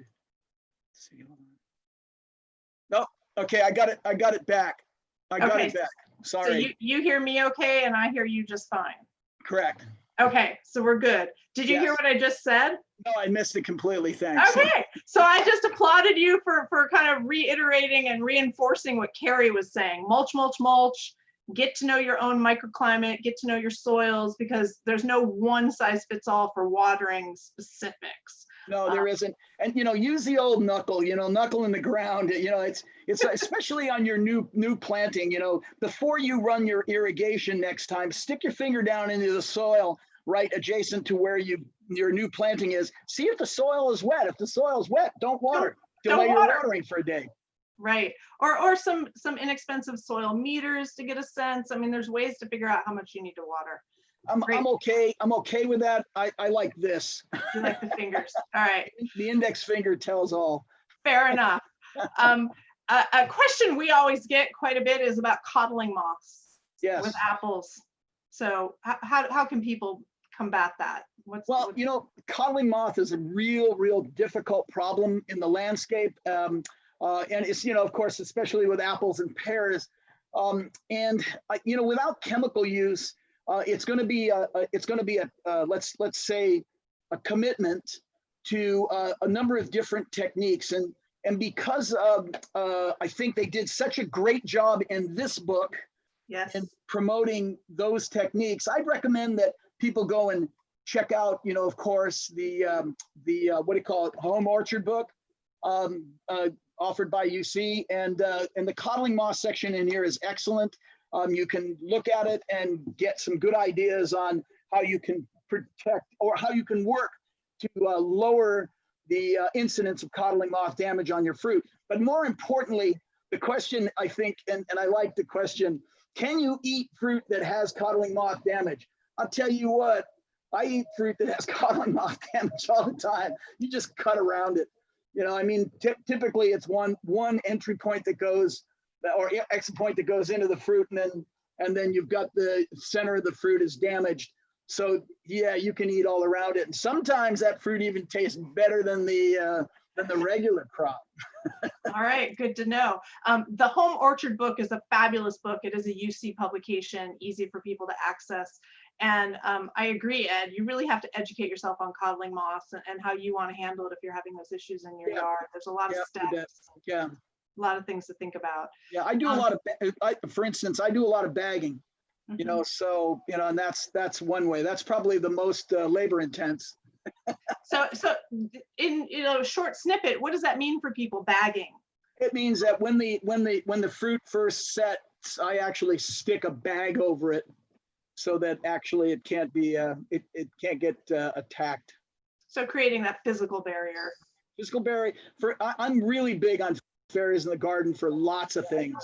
I've been working with physical barriers for years. To be exact, working with Chuck Ingalls, you know, before he passed, we were working on barrier techniques for things like peach leaf curl control and insect, all sorts of types of insect control to avoid either the lack of chemicals in the future or using chemicals that are not desirable. So we were looking at physical barriers as a better way, but that's kind of been curtailed a little bit. But I'm still doing it myself. But Right. I miss Chuck. We all miss Chuck, and not a harvest day will ever go by where his name is not mentioned as our beloved inspiration behind our demonstration gardens at the Fairhope Sports Center. Absolutely. Yeah. Absolutely. Much love to Chuck. Yeah. So speaking of those pests, how about squirrels? So we had some squirrels stealing walnuts in a question, and the that was question, a good one. I think we can take that in two ways, just in general, how to deal with squirrels, but also the question wanted to know, could I harvest the walnuts early and will they ripen off the tree to avoid, you know, squirrels can be a particular problem. And so, you know, in my way of dealing with squirrels, again, I'm bagging, I'm putting physical barriers up to try to take and keep the squirrels off of my fruit. But, you know, in essence, in answer to that question on walnuts, it was such a curious question that I actually called the owner of Birchall Nursery last night, probably just before he was going to bed. And I said, you know, hey, Tom, I really need some advice on this because I've never ever harvested walnuts ahead of course, them being knocked on the ground or falling on the ground. You know, what do you think of that? And his answer was pretty cool. He said, you know, really what it is, it's you probably could try it and like look for the squirrels to start doing their damage on the fruit and then go ahead and pick the fruit at that time and then lay it out somewhere where it can dry, that it's secured away from the squirrels. And, you know, I kind of thought, you know, that's probably what I would do if I had that kind of squirrel pressure, because I'm not going to bag every walnut. You know what I mean? That's a lot of bagging. Yeah, it's a lot of bagging. And so he didn't really know for sure, right? He was like, well, you know, experiment. No, you know what I mean? That's a curious answer, but like I said, in essence, what we would do is we would more than likely, we both agreed that we would more than likely try it if in fact we had that problem, and we'd use the squirrels starting to show their interest in our fruit as an indicator we should start doing some harvesting. I love that. Thanks for doing a little late night research on that question, Ed. Thank Tom Birchall. Yeah, and for whoever sent in that question, if you happen to be listening, if you take their advice and you run this little experiment, please let us know how it turns out. You bet. Absolutely. Let us know. We'd like to know if that works. So avocado trees. Everybody loves a good avocado tree. Everybody, you know, wants those avocados. What's the scoop on avocados in the Sacramento region? How can we make them? Avocados, you know, the one thing you want to remember with avocados, prepare to be disappointed, because, you know, avocados are marginal in our area, and despite climate change becoming more and more, creating a more and more favorable environment for avocados, still we're going to get those years where the temperatures are going to go so low that you're either going to, one, get severe damage on your avocado, or if in fact you just don't lose it. There's plenty of of avocado, evidences of avocados being successful here. But I always point out the fact, that, if in fact, citrus is so popular, and how many people see citrus planted all over the place? Well, avocados, how popular are they? Probably just as popular as citrus, but in fact, you don't see them planted out all over the place around here. And there's a good reason for that, because people plant them, but their success rate is less. So plan on protecting them if you're going to grow avocados here. Try to choose a location that's protected. And then remember this, that watering an avocado can be a really, really delicate thing as well. They're very, very susceptible to what we call phytophthora, which is a soil-borne water mold that'll attack the roots and kill them in a heartbeat. So really what they need is they really need good drainage. I usually recommend elevated plantings, getting them like 12 to 18 inches above the soil line so that you create a buffer zone of oxygen available where the root can grow into. But always, remember that even is, a little bit more dangerous for winter, because now you've even got a portion of that root system that's established above the soil line, and also makes the plant more vulnerable to cold. So cold is a big issue, protecting them through the cold. It is, yeah, definitely. And what would somebody want to do to protect them during the cold? Keep them low. Remember, maybe a lot of people in Northern California might not realize how big an avocado gets, but it can easily exceed 20 feet. So if you really were impressed by my 18-foot pole, just imagine a 20-foot avocado and all the fruit at the top of the tree. You'd be awfully disappointed. So I think first off, keeping in mind that, trying to keep that tree bushed out and down low is, I think that's the first and utmost responsibility. And then once you've, of course, got that tree down lower, now you can take and you can cover it and protect it just like you would a citrus in the wintertime to protect it from freeze. Okay. And a little side question, Ed, do you have some favorites? Just some favorites that you would recommend, favorite fruits for people to get started with, kind of the starter, somebody who wants to try something out so they don't have horrible luck? Yeah, I'm a huge plum guy. I think plums are a cinch. Plums get a few things that people aren't comfortable with. So for instance, they get aphids in the early spring. They're really, really susceptible to that. And that, it'll twist the leaves. And I mean, anymore, I don't even do anything about that. It's just aesthetic, and that's all it is. But ironically, plums, they're the most dependable for setting. I think that they really have, what do you call it? A pretty low disease threshold. So you're really not having to be on top of them for disease control. I'll give you an example. This is actually a 3-in-1 hole plum planting in my backyard that includes Santa Rosa, Burgundy, and Emerald Butte plum in one hole. And I keep this, of course, as you can see, pruned to a reasonable height. It provides me tremendous amounts of fruit. I have more Burgundy plums this year than I know what to do with. And I should have remembered that from last year, because that was the case last year as well. I have Burgundy plums coming out my ears right now. So I enjoy Burgundy plums. All right, so plums might be a good starter for some people wanting to get into. They're easy to grow, and here's the irony of that. I think people's impression of plums really comes from the grocery store, where black, red, and maybe yellow is pretty much the name varieties that you get to choose from. And unfortunately, years and years and years ago, the plum selection of the grocery store just became nothing more than a very, very unacceptable quality of fruit. Let me assure you that there are outstanding varieties of plums out there. And of course, not to mention pluots, but pluots have a little bit more challenging range in terms of their adaptation, where plums, general Japanese plums, really are a little bit more, let's just say, really dependable. But let's not discount the fact that pluots they're kind of like the extreme plum, the most delicious piece of fruit you ever had, as far as the real popular home garden varieties. The popular home garden varieties are the best you can eat, and that's where it's at. But as far as plum varieties go, Burgundy and La Rota and Emerald Butte plum, of course, I mentioned that. And there's all sorts of wonder. The Birchall Nursery's Starry Nights, a great variety of plums. So all these wonderful varieties of plums have been kind of tainted by what's been available in the grocery store for years. It's time to get back to plums.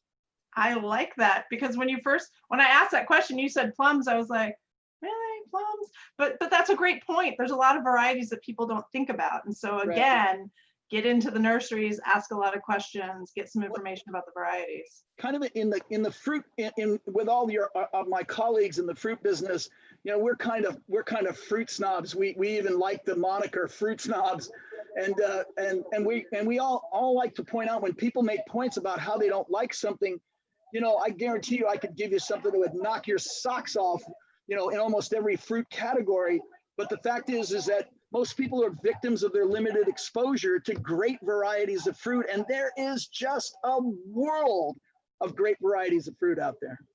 Any recommendations for how to get people to learn about those? I mean, is it just as simple as go to the nurseries and ask a lot of questions, or? Well, I think you have to key into those people that really are talking about a lot of fruit, and I mean, I work for a company right now that absolutely is, dealing with lots of great varieties of fruit. And then my colleagues at Dave Wilson Nursery and all the years, I was there. And of course, we spoke nothing but fruit and trying to get everybody keyed into, the wonders of the great varieties. And then of course, organizations like, the Master Gardeners, and then California Rare Fruit Growers, and, all these different entities out there that are really supporting wonderful flavor and wonderful production and techniques that, of course, make it easier for you to grow. These are places where people who are really interested in fruit, should migrate to and just, take part in,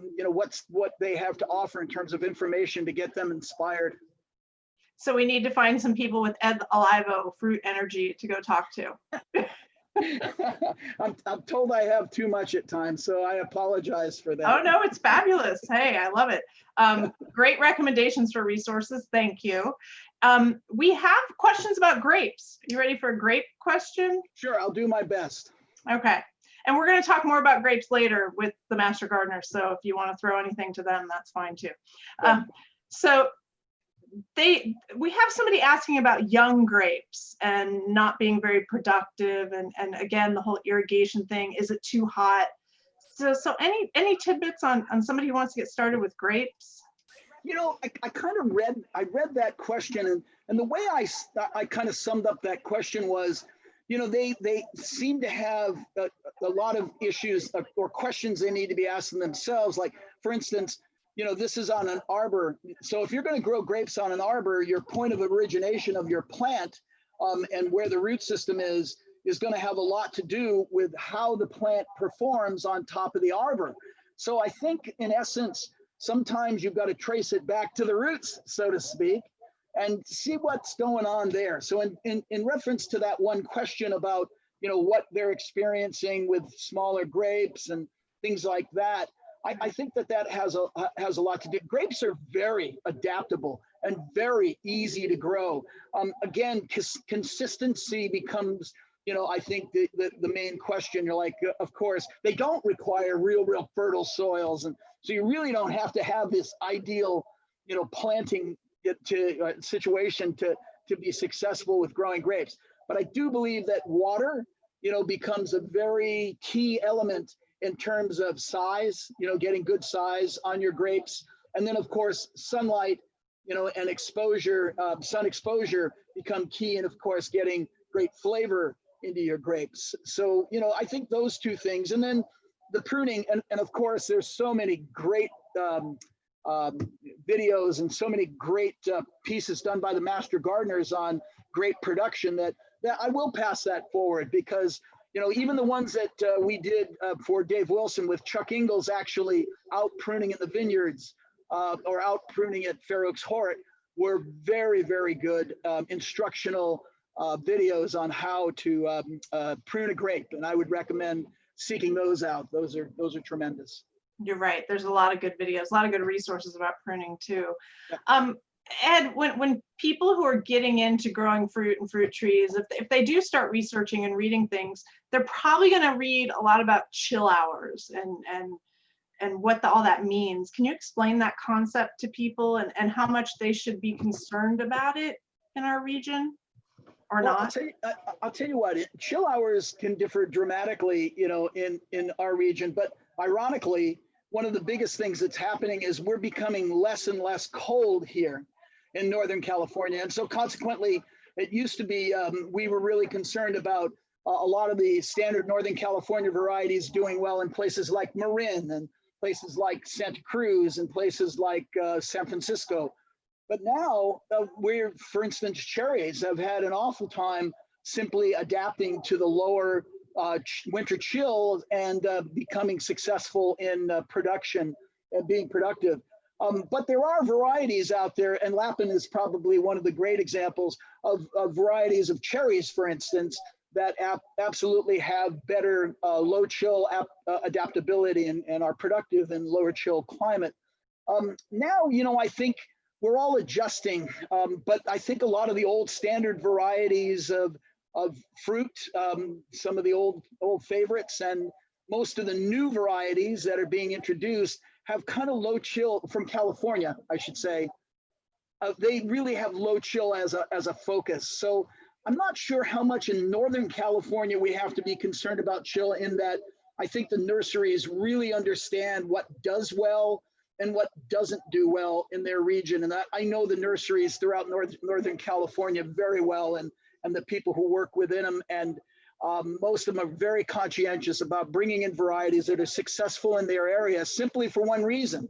They want you to be excited about the product, the produce that they get off the tree, so that you get excited about buying more. They don't want you to not be successful. But you should be careful about, the box store environments and things like that, because there might not be as much consideration. So that's a big plug for, local nurseries. They do have your best interest in mind. All right, local nursery plug. They know your local area better than the box store sometimes. So good plug. Your talk about the climate kind of ties into what Karrie's overall talk was about, resilience in the garden. Yes. So as a nursery person, as a fruit person, expert, what concerns do you have about being resilient in the garden with fruit and fruit trees, given potential changes in climate, pests, water droughts, everything that we sometimes see here in Northern California? Well, that's a huge question. Okay. Yeah. And it's been a focus of mine, not just recently.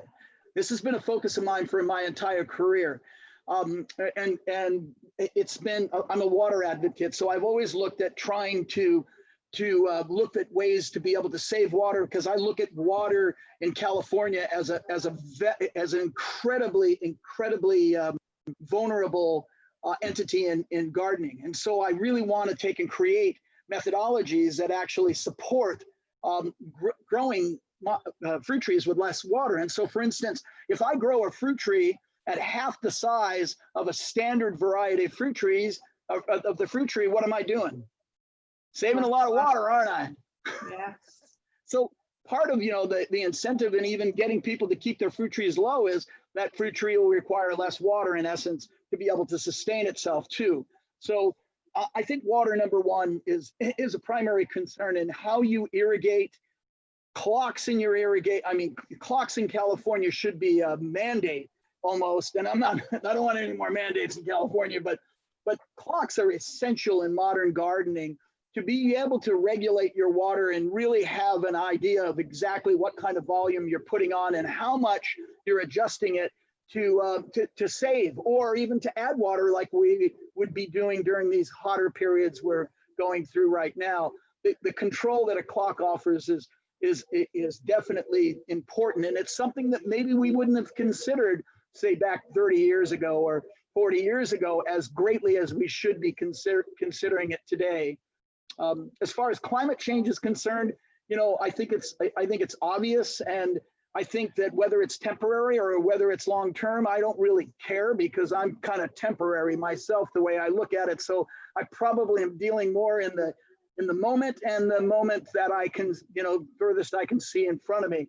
And so what I really want to do is adapt the people that I'm servicing with information, with the most current information that's applicable to them right now, not what may be or what, you know, could be. So Great. Yes, I'm glad that we got that question, because I was hoping for the connection between keep the trees low.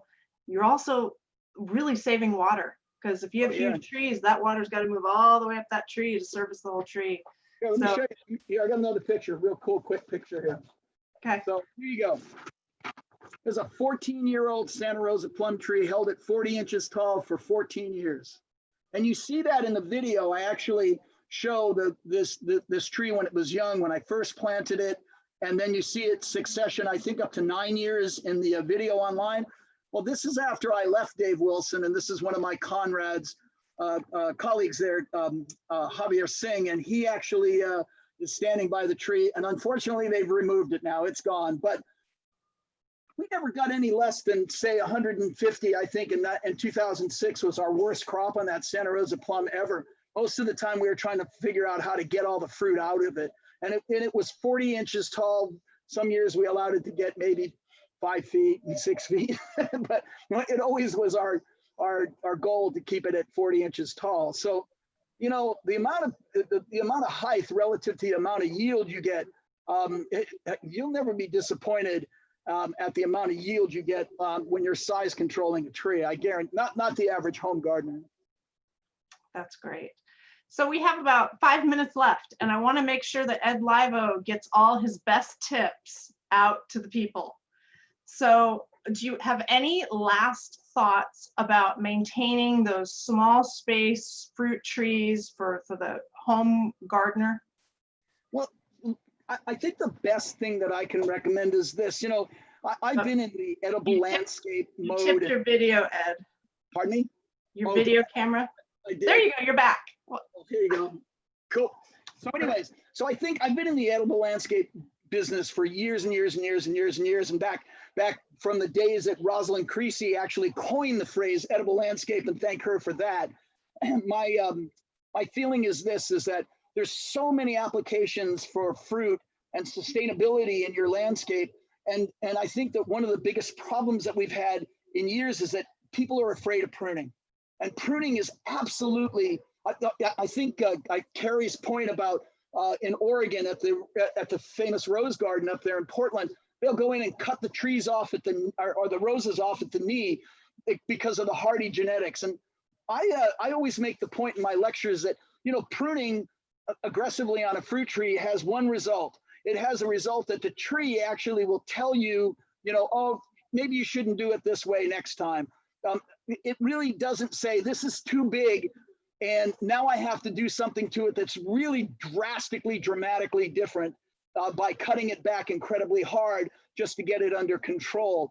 Never let your plants get out of control. I mean, blueberries, of course, make great hedges in the right place. I love them in containers as patio specimens. Citrus, of course, works as a hedge real well, as an espalier real well, can be used as a patio specimen. And of course, in my yard, I have 2 mandarins that actually are big mandarins that I've allowed to block out my neighbors. And it's just tremendous. And remember that fruit trees can be shade trees, flowering trees, and of course, dual purpose in that they provide, you know, wonderful ornamental element to your yard, and at the same time rewards you with great fruit. So I think that you have to look at your fruit crops as being a little bit more, you know, that edible, let's say ornamental edible in your landscape, as opposed to just relegating them to, you know, the orchard spot or, you know, some secluded spot in the yard somewhere.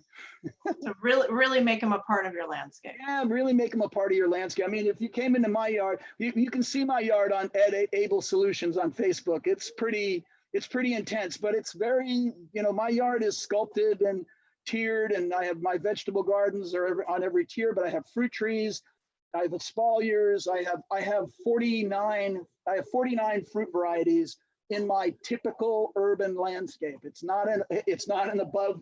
I think I'm at 7,000 square feet. Wow, that's fabulous. Yeah, and you can get around in my yard too. Okay. And I bet everything's pretty much kept low. It is kept very low. Well, Ed Laivo, you are a treasure to the Master Gardeners for many, many decades now. We appreciate you greatly. You always step in and help us when we need you. As we said, you and Chuck Ingles, two really pivotal people with the Hort Center, our beloved demonstration gardens, which hopefully we're back at next year. I want to thank you. Thank you for being willing to come live on virtual Harvest Day. A little different than being at the Hort Center, but I think we got some good information across for people. So. Check it out. Let me show you one thing before you leave. Okay. See this? Can you see it? A garden audit, Fair Oaks Horks Park District. Yay! 2001. Nice. I thought I'd wear it today. I like that you're representing. So Thank you for Thank having me. you. It was a lot of fun. thank you, Ed Laivo. Have a great rest of the weekend. We appreciate you. Do the same.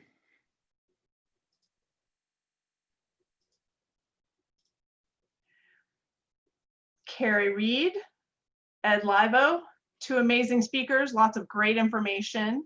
We're at another 10-minute break moment. And guess what? Judy's back, our Master Gardener Advisor. She's at our office and she's ready to give us some more public service information.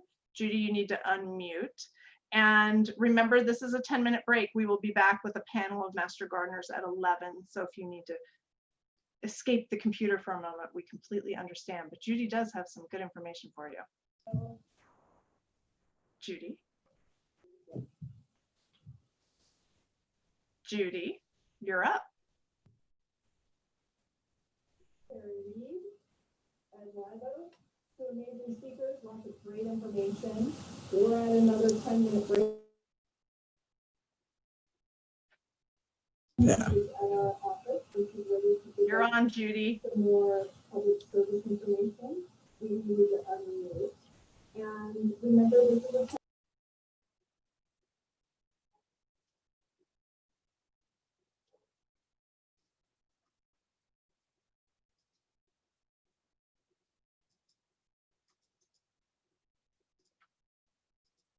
Judy, you're muted. I think I'm unmuted now. Am I unmuted? Perfect. I need to follow up on what you said about Ed Laivo. He is priceless. He supports Master Gardener programs throughout Northern California, and we couldn't have made it at the Fair Oaks Horticulture Center without his ongoing support. And when he was out there a few weeks ago doing his video that you can watch on the YouTube live channel, I was very pleased that he didn't scold us for having issues with the fruit trees right now, because we can't take care of things out there as normally we would due to COVID. And so we're like on the opposite end of what the public is doing. They have extra time now in their home gardens, and we're kind of locked out at the Fair Oaks Horticulture Center. But we're hoping to continue with these live events throughout September, October, November, and so that we can stay connected with you. I want to give a quick commercial for our 2021 gardening guide and calendar. It's hot off the press. This year it is featuring trees, and it's hard to show the photo there, but there you go. Today is the first day it's on sale, and it'll be on sale on our website. You can actually purchase it using a credit card, and we'll send it directly to your house. You don't have to go anywhere. And this year we've selected trees because many of you had had issues with your trees during the drought. And we received a lot of phone calls on what new varieties to plant in your gardens to replace the ones you had to remove when they didn't make it through the drought well. And now that many of you are at home, you're actually noticing that the trees have grown the last few years while you were busy working so hard and raising the kids. And so our volume of questions has increased too. Most of the photos inside the gardening guide and calendar were taken by Master Gardeners out in their landscapes or out around Sacramento. It's almost 100% University of California information that we've included in there, but we did absolutely take advantage of the Sacramento Tree Foundation. They are a priceless source here in Sacramento on tree care. If you have not visited their website, please do. It's the Sacramento Tree Foundation. And then we also included a lot of information about the UC Davis Arboretum All-Stars to help you pick not only appropriate trees for Sacramento, but to encourage you to go to their website and view all of the Arboretum All-Stars that they have tested and they recommend for our area. The paper it's on is erasable, so you can write notes in the calendars, and then if you change your mind or don't want to admit you planted seeds 3 months ago that never came up, you can go back and erase it. We have it written so that we can help you keep track on what you're supposed to do out in the garden. And I found it useful a couple years ago because I forgot to drain the water out of my garden hose. And then we had that bizarre freeze and my garden hose cracked. So we have a thing in here in, I believe it's in December, that reminds you to go out and drain your garden hose. And it reminds you when to change the timers on your sprinklers so you don't flood the gutters with unnecessary water. And our main thing is we're going to motivate you how to select a good tree for Sacramento County. So today, this afternoon, get a glass of iced tea, take one of your lawn chairs and move around your backyard and find the hot spots. Sit there for a couple of minutes and determine where do I need to plant a landscape tree. And you will significantly improve your outdoor living experience and reduce your air conditioning bills. So on that, I'll just remind you to go to our website and order that. And thank you for supporting our program. Thank you, Julie. No problem. And I There pulled you go on screen. pulled the website up for everybody so they can see the garden guide and calendar area of the website, and you can order now. You have all the information there. So great resource. We are going to begin again at 11 o'clock with the Master Gardener panel. So you have 5 minutes. Please feel free to get up, take a break, stretch, move around, and then come back by 11 for more questions with our Master Gardener panel. See you in 5 minutes.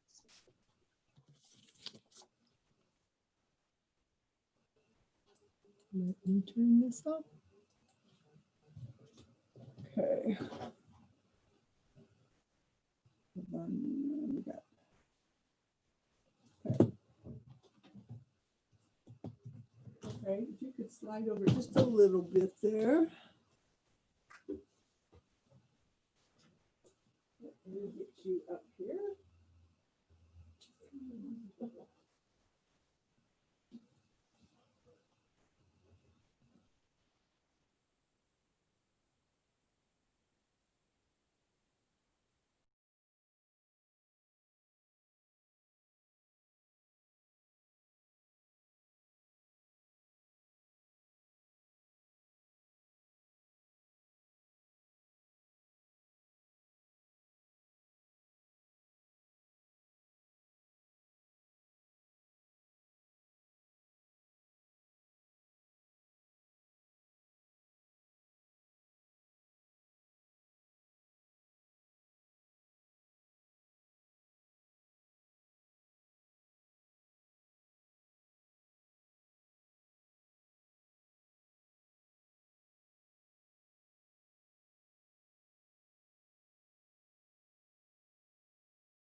Hello, Sacramento. It's 11 o'clock again. If you will just be patient with us for a few moments, we're making sure all our Master Gardener panelists are up and running, and we're having a little delay with some connections. So sit tight. We'll start in a minute or two.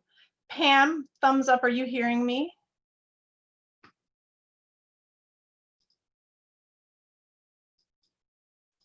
Susan, do you hear me?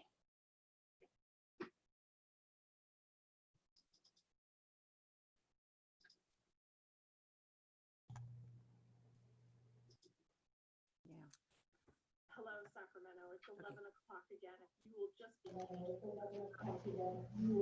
we're making sure all our Master Gardener panelists are up and running. One more. Having a little delay. I think you're okay. Connections. So okay.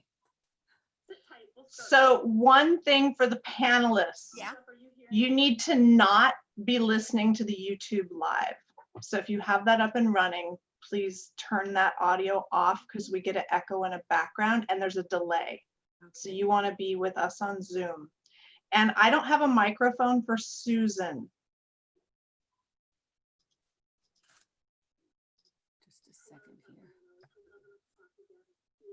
Pam, you're unmuted. Can you say hello and make sure we can hear you? Yes, I can hear you just fine. And I hear you just fine. Yes, but I'm trying to get out of full screen so I can get rid of the YouTube. Panelists. You need to not. Gail, I see you. Are you hearing me? I am. And I hear you. You're good. Good. So we're just gonna mute you guys again, and we're waiting for Susan. So again, Sacramento area, I'm happy to have you here. We are figuring out a few things. Bear with us. It's hard to get a whole panel up and running. Pam, you need to stop screen sharing.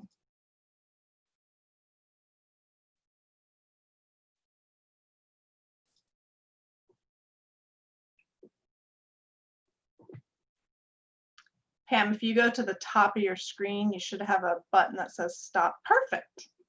There we are. You're all good. So everybody's muted, and we just have one Master Gardener we're trying to get up with a microphone. They're working on it. So just I'll fill time and space here for a moment. So we have 242 Master Gardeners, and we have 3 of them that are going to be with us today answering some questions. We have Pam Bone, Gail Pothauer, and Susan Mucky. And Susan, we're trying to get up on a mic right now, so we're just going to be a little patient for a moment. Judy McClure is our advisor. She will also be here. You've seen her. She's kind of doing public service announcements and helping us out along the way. The Master Gardener Garden Guide and Calendar was already mentioned. You can go to the website and get more information on that. We've received a lot of questions via email over the past week, and I'm sure many questions are showing up in the YouTube chat.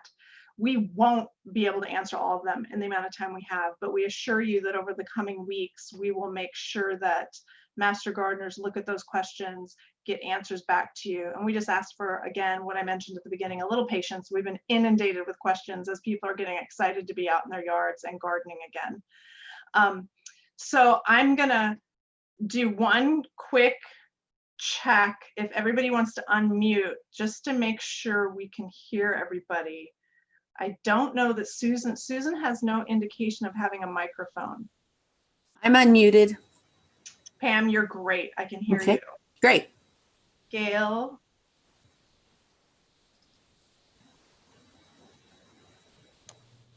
There you go, Gail, you're unmuted. Can we hear you? Yes, Yes, I'm here. beautiful. And Susan, I don't know that we have a microphone on you. So Julie, this is Yes. Judy. Everything on our end looks good on Susan's computer, but it's not coming through. So I'm going to have her swap over and sit in my seat. Perfect. So I am relinquishing power of authority to her here. Oh, Susan, your shoulders should feel heavy now. So you guys are welcome to go ahead and begin, and Susan and I will swap seats around socially safe here. Perfect. So thank you, Pam, Susan, and Gail for joining. we're gonna just dive into these questions. I'm gonna bounce between the three of you so that we take turns. And I just remind you, we've got about 45 minutes, 50 minutes or so. So, and this is just snippets of information I think you saw from Karrie and Ed's. There's no way to give every little detail.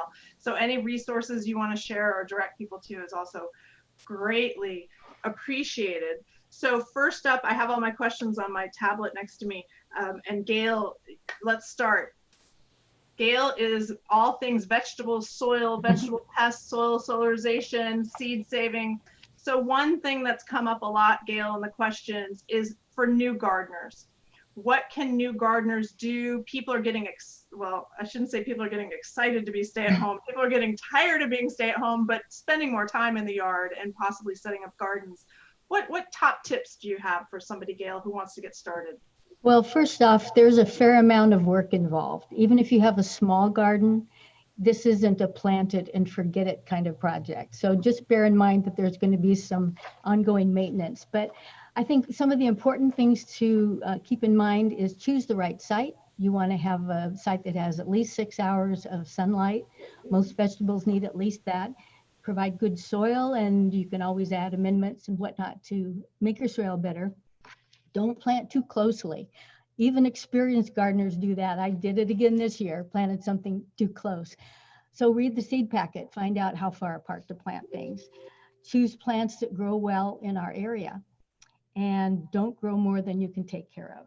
I think, as they say, even experienced gardeners grow more than we can actually handle. So just bear that in mind. If you're a first-time gardener, start slow. You can always increase your garden next year.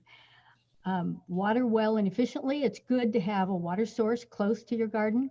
It's a real pain to have to lug watering cans. So be sure you have a water source clear by. Fertilize as needed. Mulch. Can't stress that enough. In our heat, the plants have really been struggling through our triple-digit heat. So provide some sort of organic mulch like straw. That's what we use at the Horticulture Center. It works great.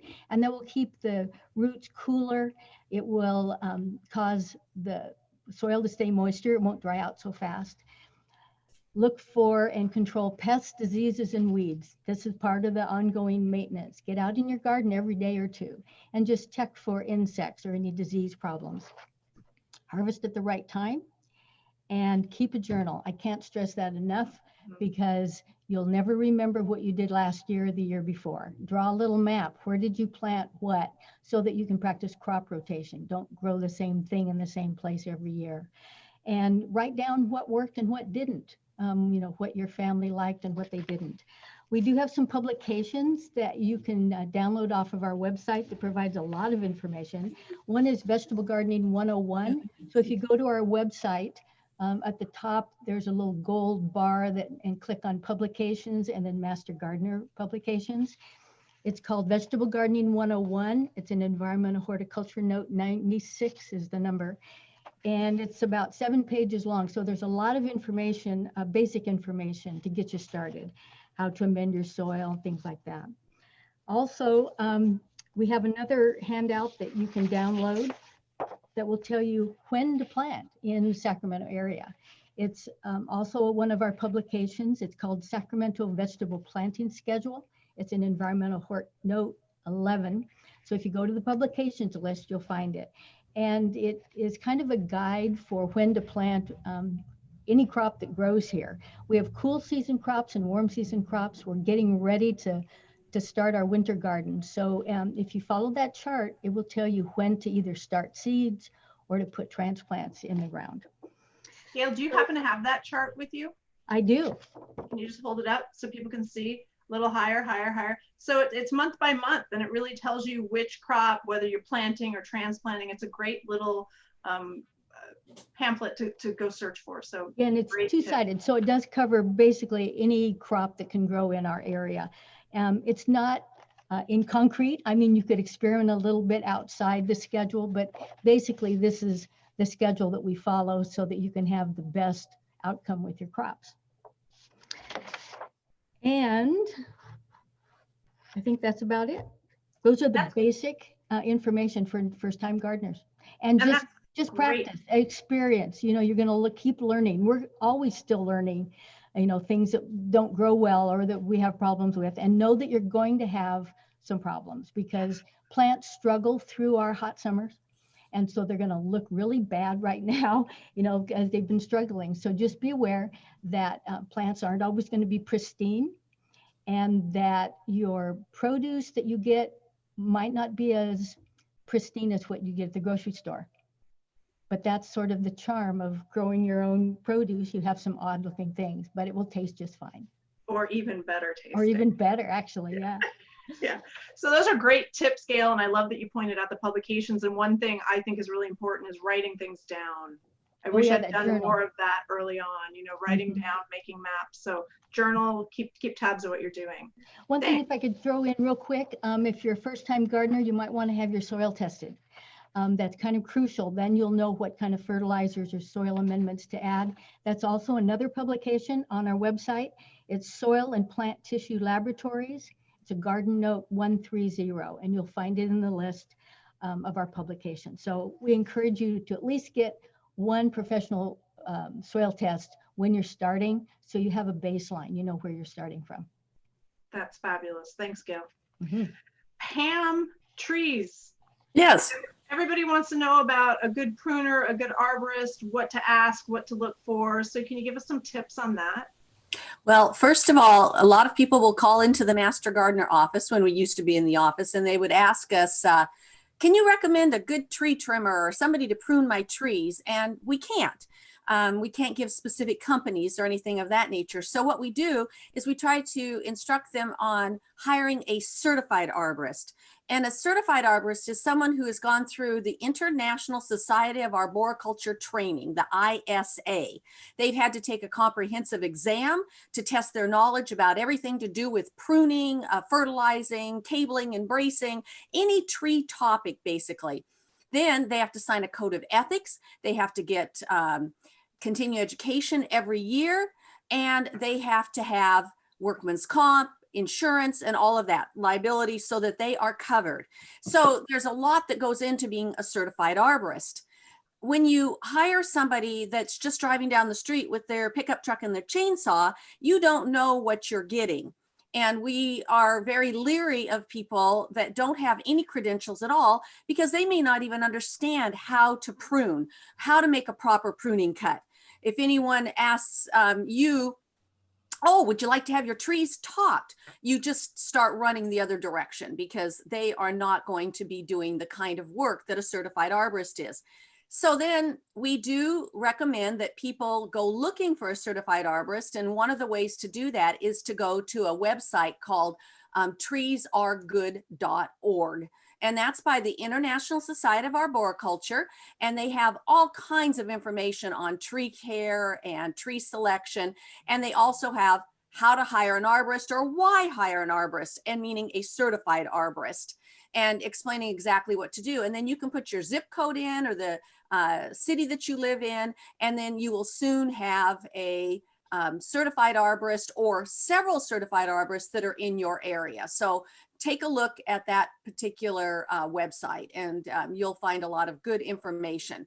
And then you can also go to the Sacramento Tree Foundation website. If you just type in Sacramento Tree Foundation on your search engine, then you will also find a link to how to find an arborist and how to find a certified arborist. And so those are two easy ways to do it. So just be real leery of anyone that doesn't have any kind of credentials. First of all, it's for your safety as well as anything else. You have to have a contractor's license if you do any kind of landscaping work or tree work that costs over $300 to $500. And that means that that needs to be a licensed arborist, a licensed tree trimmer, and by being certified, generally then that is specified that they are. So definitely look for that.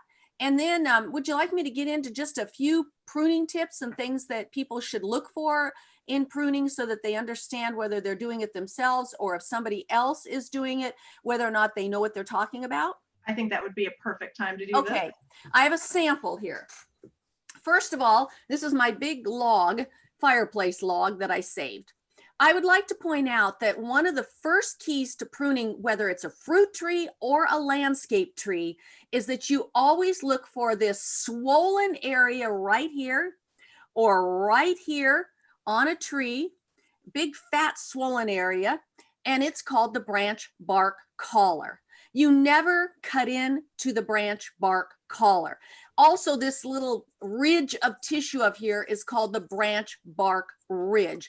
And that ridge of tissue is another good way to look for where the collar might be. So when you make a cut, you're not going to do what they used to recommend in the old days, making a flush cut to the trunk. And then they would paint it with wound paint, which we have since proven is ineffective and in fact may be very harmful. So what you do then is you make your cut just outside the collar, and every tree is different. It's called natural target pruning. The tree will tell you where that collar is. You look for the swollen area, you look for the wrinkled area. Here's one that's almost close right next to the trunk. And then there's all these little wrinkled areas right here that you can see, but you're still not making a flush cut. You don't want to leave a stub like I have here just because I cut the wood at a stub, because that's also an invitation for all kinds of fungi that come along and use wood as their food source, and then they can get right into your tree and rot out the middle. So what you want to do, you want to protect the tree's natural barrier to decay. Trees have their own natural way of taking care of wounds, repairing their own wounds. It's the tree's natural band-aid, I say, and that's that branch bark collar area. And again, whether it's a fruit tree or a landscape tree, you always cut outside of it. If you leave the collar intact, the tree then can close the wound more readily. It can seal off any decay that might get in, and it'll protect the interior of the tree and protect the tree from rotting and decline. So that is a critical feature. Anyone pruning your trees should know what a branch bark collar is. They should know about a branch bark ridge. They should know to cut beyond that. You can do it with a chainsaw, a pole saw, or a hand saw. It's something that everyone, no matter what kind of tool they use, should be adhering to that branch bark collar. And you don't paint with wound paint. Any tree trimmer that tells you you need to put wound paint, like those old black asphalts on there, nope, don't hire them, because they are ineffective and, as I said earlier, may be harmful. So that's the biggest tip there. The next tip is look for somebody that does not say they're going to go in and top your tree. You want to look for somebody that are going to make thinning cuts, not heading cuts. This is a heading cut where you just lop it off right at the top and just saw it off. And you probably see this in the landscape every winter when the trees lose their leaves. People go in and just saw the tops off of trees of every size and shape. And what happens is then the tree then grows back a lot of bushy growth there, because we've got these buds lying under here that are waiting for disaster to strike. They're really set up for Mother Nature when it gets lightning or something of that nature. And then the tree goes, oh, I've lost my top. I need to try to replace it.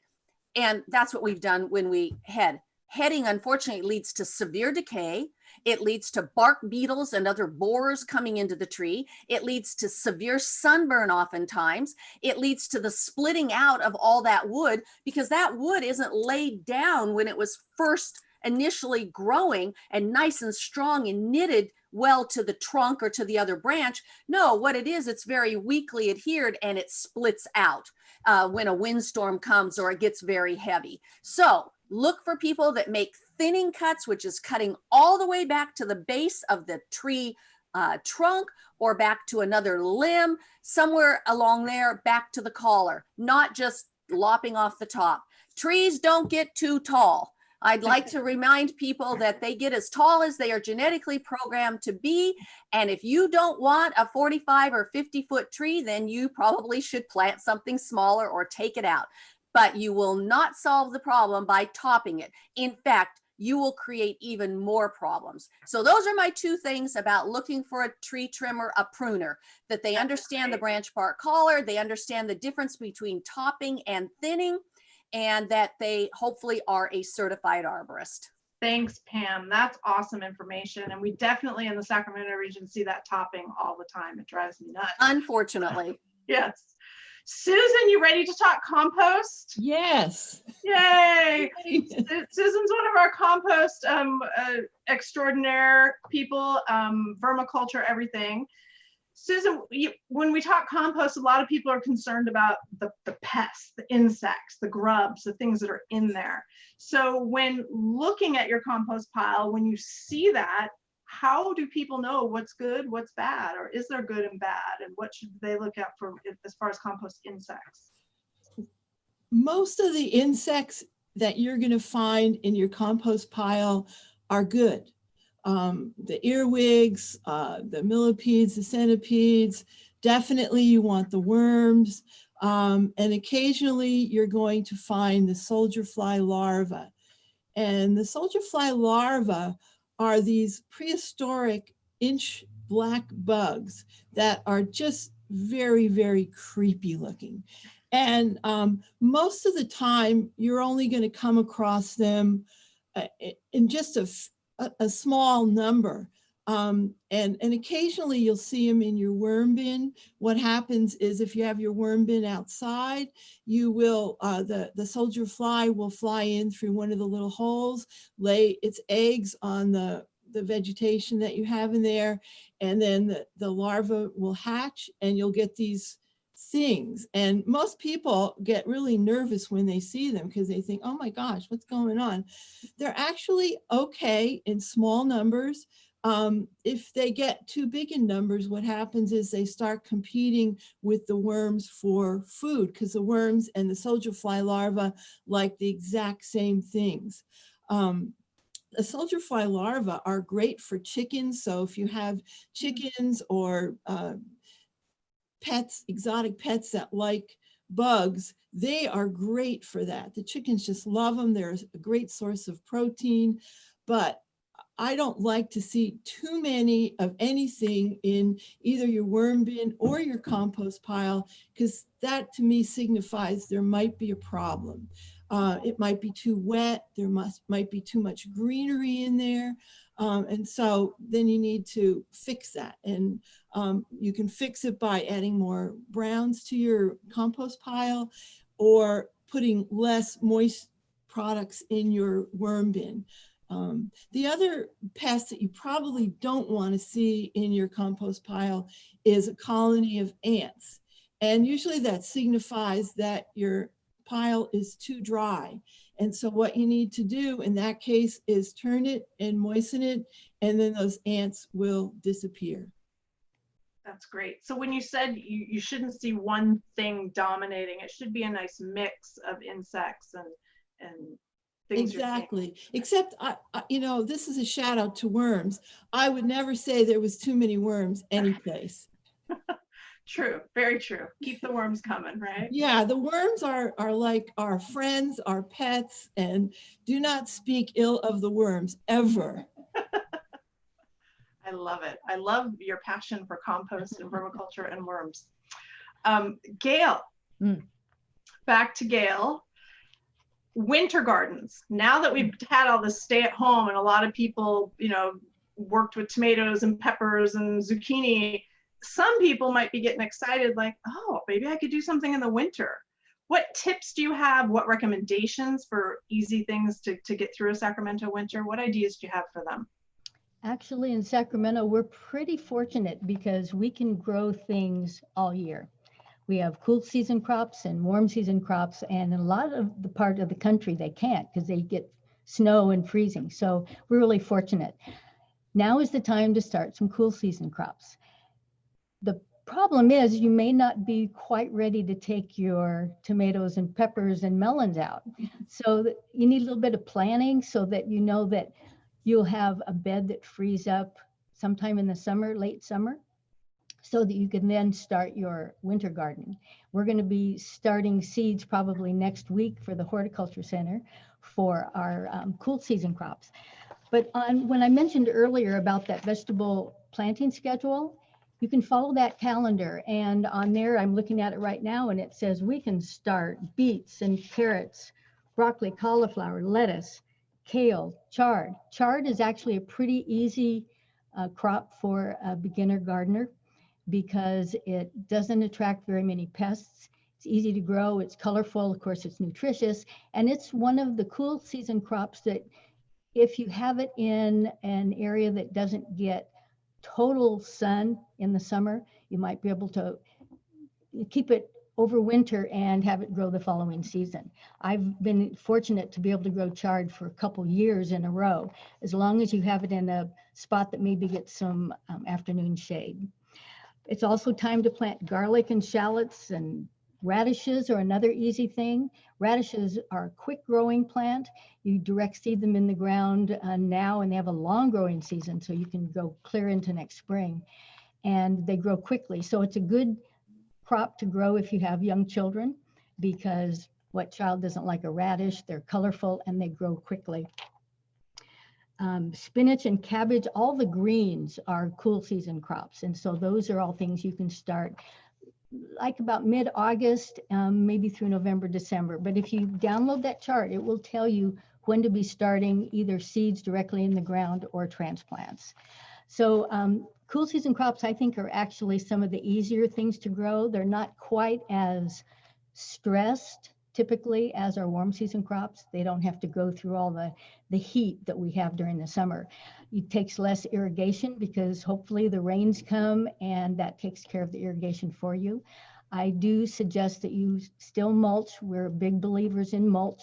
We like to use straw. Straw is a great mulch, a couple inches around the plant will say kind of keep the soil insulated, maybe a little warmer, whereas we use it in the summer to keep it cooler. It could keep it a little bit warmer in the cool season.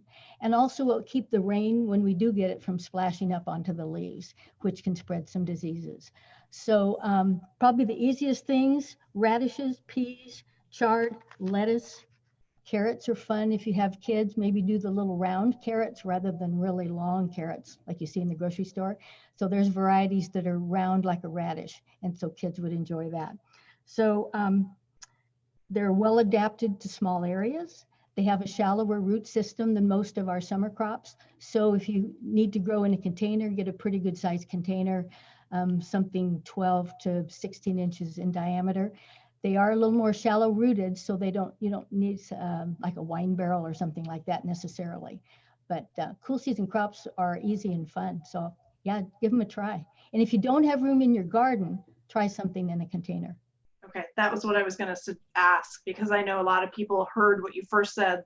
Oh, I don't want to get rid of what I got going really well now. But maybe you could use containers or other things. And then when you are ready to get rid of the tomatoes, could you transfer them over there, or maybe even try new things at that time point? You could, depending on the crop. Root crops, typically you wouldn't transplant, although I have transplanted beets successfully.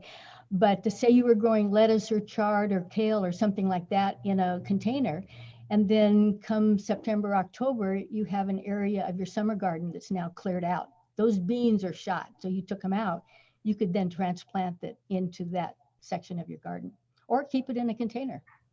That's great. Just know that containers are going to take a little more water and more fertilization. Great. Thanks, Gail. I hope everybody thinks about winter crops. It's something, I think a lot of people do the tomatoes and then forget it until next spring. So try some new things, Sacramento. Grow some winter crops. Pam, earlier redwood trees got brought up. I think it was in Karrie's talk, and I felt like it was a premonition going to us, because we do get questions about redwoods. They're not necessarily, they aren't for our climate area, but a lot of people already have them in. So when somebody already has redwoods in their yard and they start seeing some drought effects or other effects, do you have any tips for them to work with those redwoods? Well, I'm one of those that does have a grove of redwoods. The first thing is that redwoods like their own kind. They like to be together. They like to have their skirts clear to the ground, or their lower limbs, so to speak, as far down as possible. They like to let all of the little parts of the redwood that fall down, the branchlets and the little needles, leaves, and everything else onto the ground as a nice solid mulch. A duff layer is what it's called in nature. And what we find with redwoods a lot of times is people plant them in the wrong place.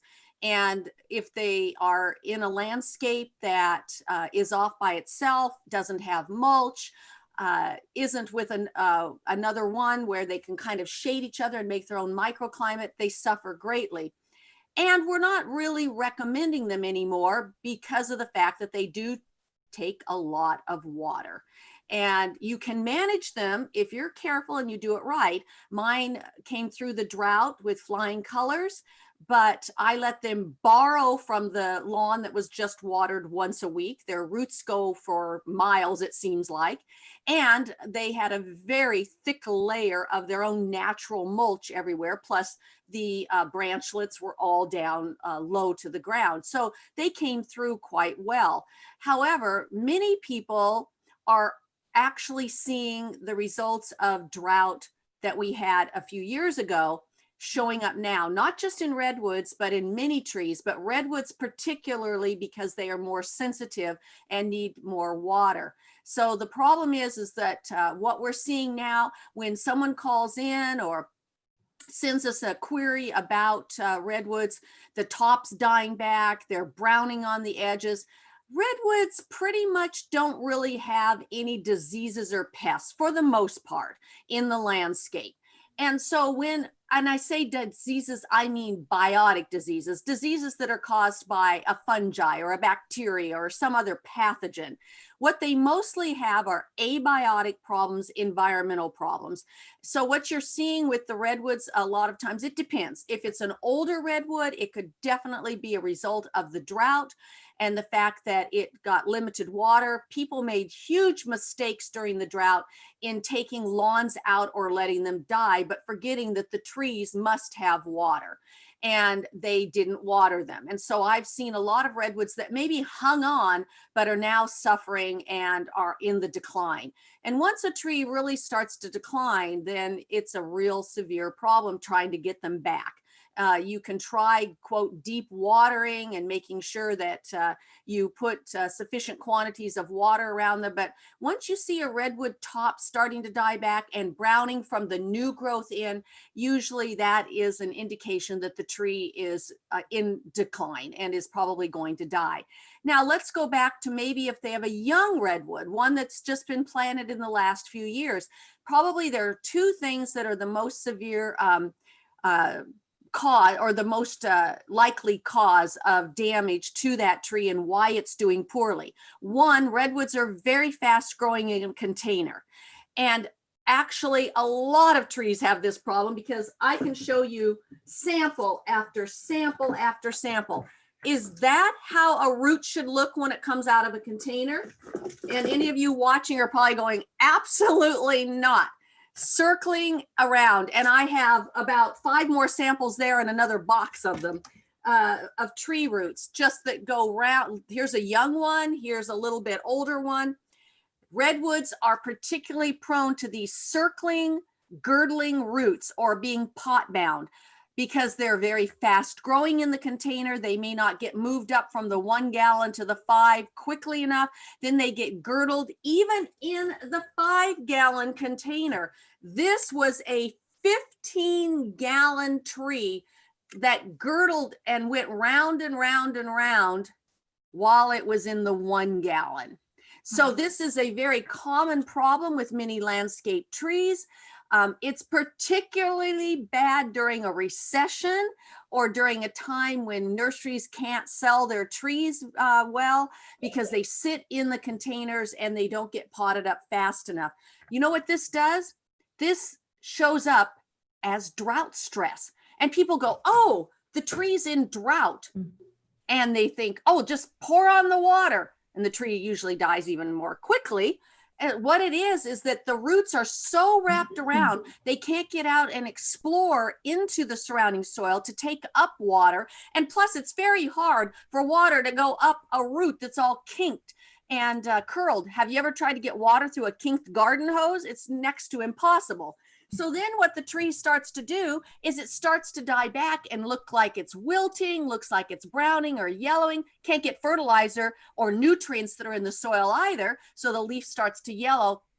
And what happens then is that people think, oh, I need to put on fertilizer and then I need to water more. And the tree just continues to decline. So the number one thing before you do any diagnosis, you get yourself a soil tube, a soil probe, something that takes a core out. Whether you have to use a screwdriver or whatever, I have this trusty soil tube that I've had since the very first class of Master Gardeners 40 years ago. We ordered a whole bunch of them for the class. And I use it all the time. Whenever anything looks like it's dying back or declining, I go out and check. I check the soil moisture. Is it too wet? Is it too dry? How far out? How far down did it go? That is a real critical key. Redwoods and other landscape trees, before you do anything, before you apply fertilizer, before you start watering. Then the other thing with redwoods, besides the girdling roots, and actually it's all trees, but redwoods are sensitive because they need water. People do not adequately irrigate. They use drip irrigation, you know, the drip, drip, drip, point specific little drip emitters. Those don't work for trees at all. They put 1 or 2 little 1-gallon emitters around a tree. And I'll ask people all the time when they call in, so how long are you watering? Oh, I don't know, about maybe 15 minutes, sometimes a day or twice a week. How many emitters do you have? Oh, I have 1 or 2. They're putting on maybe a gallon of water for a tree that when it's young, maybe needs 5 gallons, 10 gallons. And for a mature tree, maybe needs 30 to 50 gallons of water at any one time, and then let it dry down a bit. Don't water again for another week or 2 or something of that nature. So get away from the point specific drip emitters. And I know, Julie, one of the questions that you got in later that we can cover now is that somebody was wondering, how do I water with my little drip emitters? Should I keep the plants don't look like they're doing very well? No, trees and shrubs would do a lot better if they had micro sprays that spray a larger area and a larger quantity of water, but there's still a drip irrigation type of system. There's still low volume irrigation. Or the inline emitters, the ones where you snake the tubing around and the little, it looks like the tubing swallowed, it was a snake that swallowed a bunch of little mice in there or something, because they're all swollen along the edge. And one of the brands that everyone seems to know is Netafin, but Dripper Line is another one. And there's several others on the home garden market too. It's just that Netafin happens to be one that commercial landscapers use a lot. And you can snake that around a big tree or a shrub. People use it in their vegetable gardens. I use it in my vegetables. I use it in my berry gardens and all. But for my trees, I use drip emitter or drip irrigation that's micro spray emission with the mini sprayers. So again, a consistent theme all morning. You got to check your soil, see how wet it is, and you got to really think about your specific water needs in your specific area. So exactly. You have to check. I always tell the master gardeners when I'm teaching the class on landscape trees, I always say to them, okay, as master gardeners, I'm sure you do this, but you need to learn to bend over. And that's what you have to do. So many people, when they have a problem, forget to bend over and check their soil. Get your fingers dirty, get your screwdriver out, take a trowel, or if you can, get a soil probe. It really keeps your fingers clean and really shows you what's going on underground. You need some x-ray vision of what's going down there, and we don't have it, so soil tube's the next best thing. You got to get down there. Screwdriver, finger, soil tube, whatever it takes. Right. Thanks, Pam. That was great. Susan, I want to talk about carbon. So we've got some concerns about carbon in the compost pile. Is it needed? What is it needed for? How do we get it in there? So explain to people the need for carbon, what sources would provide the carbon, and how that works with the compost pile. Okay, well, the compost, when we make compost, we're really reflecting what Mother Nature does naturally. And so you think about what is provided in Mother Nature on a yearly basis. So you've got green leaves, you've got brown leaves, you've got rain, and you've got air. And those are the 4 basic components of compost. Now, in a compost pile, what we're doing is helping Mother Nature along. And so we want to create a perfect environment for our compost pile. And so you need carbon, because what carbon does is it provides the energy for the microbes to digest all of the foods that you're putting in there, the organic matter. And so you need both the greens, which are the plant materials, anything that you grow, and also coffee grounds is also a source of greens, which is nitrogen. And then you also need carbons.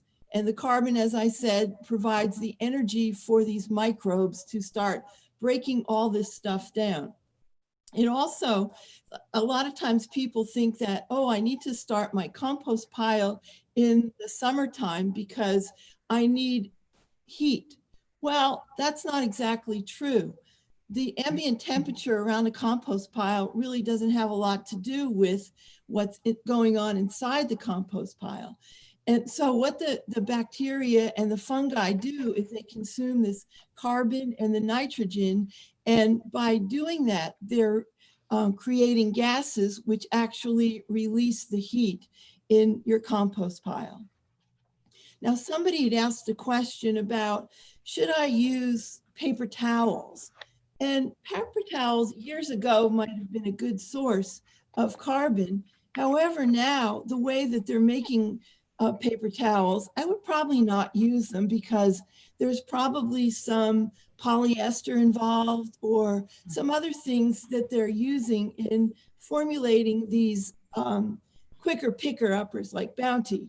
You know, how they're kind of more almost like a washcloth. So I wouldn't use that.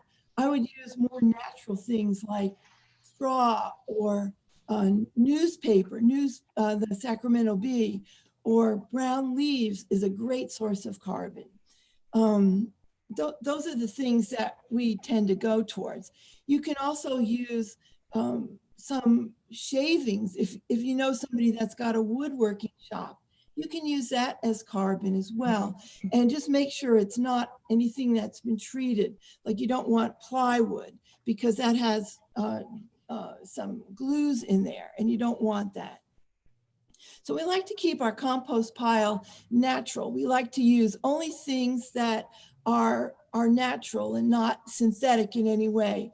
Another thing that people ask us sometimes is, can I put my computer paper in the compost pile?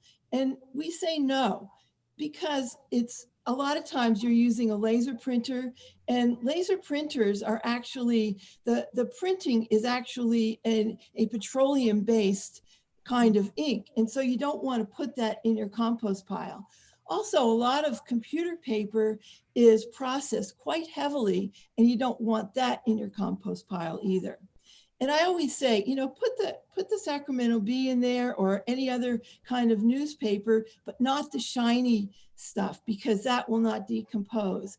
And I like to say, definitely put the comics in there, because the microorganisms and the macroorganisms really like the jokes. Well played, Susan, well played. So that was great, especially to remind people to think about what they're putting in, if it's processed at all, that there might be some concerns. So good reminders, thank you. Susan, a quick follow-up to that.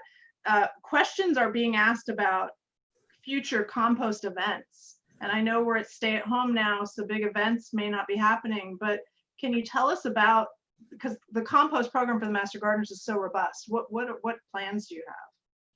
Well, as long as we're staying at home, we probably won't be having open gardens until, you know, we're not staying at home anymore. We're looking into maybe some Zoom classes, but again, we're taking this day by day, as everything is. You know, we're just trying to figure out, well, how can we get the information out to the public? And this virtual harvest day is a great way to get some information out. And also, I did 3 videos with the help of some of my colleagues on composting, how to start a compost pile, the tools that you need, and the styles of composting. And my colleague did 2 videos on worm composting. So be sure to check those out, and you're going to learn an awful lot of information just from those videos that we put out. Excellent, thank you. Watch the Master Gardener website for more information and where all those videos and other resources can be found. Gail, let's go back to you. I'm going to combine a couple questions. First, a quick answer, hopefully. Coffee grounds in the garden, yay or nay, in what conditions and whatnot? Yay. And used, you don't want coffee grounds that you just ground. It has to have gone through the coffee process and all the acidity has now been washed away. So the used coffee grounds are great. I think their best use is in the compost, but you can use them around your vegetable plants if you use a real thin layer. They're really fine, and so they compact easily, and that would then shed water. So if you're going to use them around your vegetable plants, or any plants for that matter, as a mulch, very thin layer, and then cover it with some other organic material like straw or wood chips or chipped bark or something like that. In the compost, as Susan mentioned, it is considered green material, and it works great to help heat up the compost pile. So that's my preferred use. You can also use it as a soil amendment if you have a lot of used coffee grounds, I suppose. But you would want to turn it into the soil and then also add some nitrogen fertilizer, because the microbes that are in the soil are going to be breaking down the coffee grounds, and it might rob some of the nitrogen from your plants.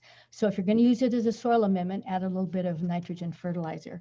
But it's great to use. I know Sunset Magazine had an article several years ago about using Starbucks coffee grounds, and so they, up in Seattle, they had a lab up there test it. And so it kind of got us all thinking about using coffee grounds. I mean, we just threw them away before that. So yeah, don't toss them. Keep them out of the landfill. And Gail, what about tomato? We cannot not say something specific about tomatoes. We're in Sacramento, right? Right. So blossom end rot, that often gets asked about. How could it be prevented, and can you still eat the fruit if it's got blossom end rot? Yes, you can eat the fruit if it has blossom end rot, as long as the end is not moldy. And blossom end rot is kind of a leathery spot on the blossom end that probably happened 3 or 4 weeks ago. And it's usually related to inconsistent watering. It's a calcium deficiency, but we tend to have enough calcium in our California soils, so that unless you've had a soil test that says you're deficient in calcium, that's probably not it. It's generally inconsistent watering, and it's early in the season. So if you just monitor your watering to make sure that your tomatoes are watered deeply and infrequently. You don't want them to go really dry or really wet, but just give them a good deep watering, no shallow daily watering, good deep soaking. They will tend to snap out of it. So what happens is the calcium is diverted from the fruit into the leaves and the rest of the plant, because the plant is under stress. So monitor your watering. You don't need to use the blossom end rot product that they sell in local garden centers. It's a watering issue. Tends to affect Roma tomatoes, the paste tomatoes, more than others. I don't think cherry tomatoes ever get it. I have some beefsteaks that are getting it this year, so I had to monitor my watering. And when the plant gets bigger and is able to withstand stress a little better, and so they'll often kind of snap out of it. But the Romas are really susceptible to it. So just watch your watering, apply a mulch. They say we can't say enough about mulch, so that the soil doesn't dry out. Great, thanks. And Pam, we're going to switch topics. Lawns. We promised earlier during Karrie's talk that we would revisit lawns with the panel. So, you know, we only have a few minutes left. Can you give us some quick lawn tips? Okay, well, first of all, whatever you think's most important. okay, well, the first thing I want to say is lawns are not evil. We are never going to just eliminate all our lawns. Remember when they used to say that brown is the new green during the drought? But we need to manage them efficiently and effectively, and we can. Lawns do have a purpose. However, if all you do is ever walk on the lawn to mow it, maybe you need to either reduce it or eliminate it.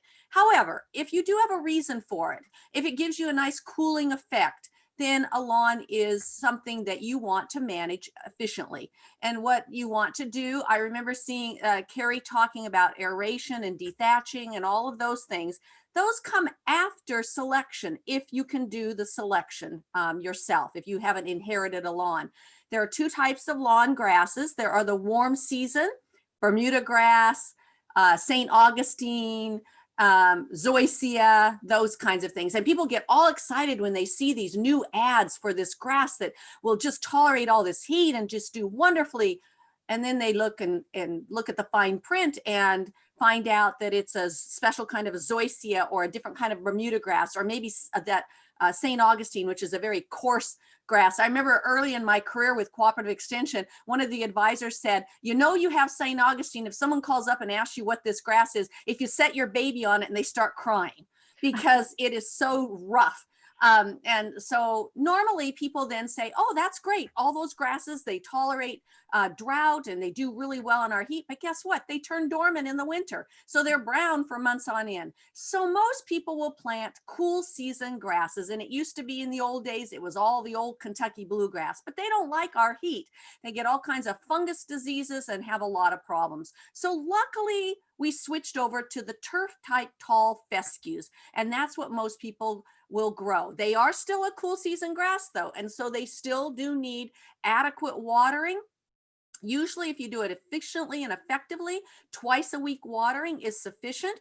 That's all I've ever done with my lawns. You make sure the water goes in. You have to design a good irrigation system, and that is a number one failure of many people with their lawns. The lawn is not getting adequate water. The sprinkler system is maybe watering the sidewalk on the side of the house, and maybe one area is super wet and the other is really dry. So adequate irrigation system. So going in and putting in the lower volume spray heads, the rotary kind that kind of sprinkle going and little sprays like this that are finger-like type spray that comes out will help to minimize runoff. Aeration and dethatching then. Dethatching where you take a machine and you take the thatch out of the lawn, which by the way, turf type tall fescues are not as prone to as the old Kentucky bluegrasses or the warm season grasses. And then aeration where you actually take a core out. I always tell people they never have to join a gym if they want to aerate their own lawn, because it's one of those step on. Now remember, you can't use the spiky kind, because all you'll do is just create a hole then that closes up all the pores. You have to use something that takes and removes a core. And you go around walking on your lawn with this little core and take out and leave these little plugs all over the place and that. And then fertilizing. All lawns need fertilizer. You know what? You can eliminate one fertilizing a year at least if you grass cycle, meaning throw away the bag on that lawnmower. I have not had a bagging type lawnmower since 1990 when we had the last drought, the one obviously before this one. Grass cycling is fabulous. It provides some cushion underneath the ground with little particles that fall down. It does not build up thatch at all, contrary to popular belief.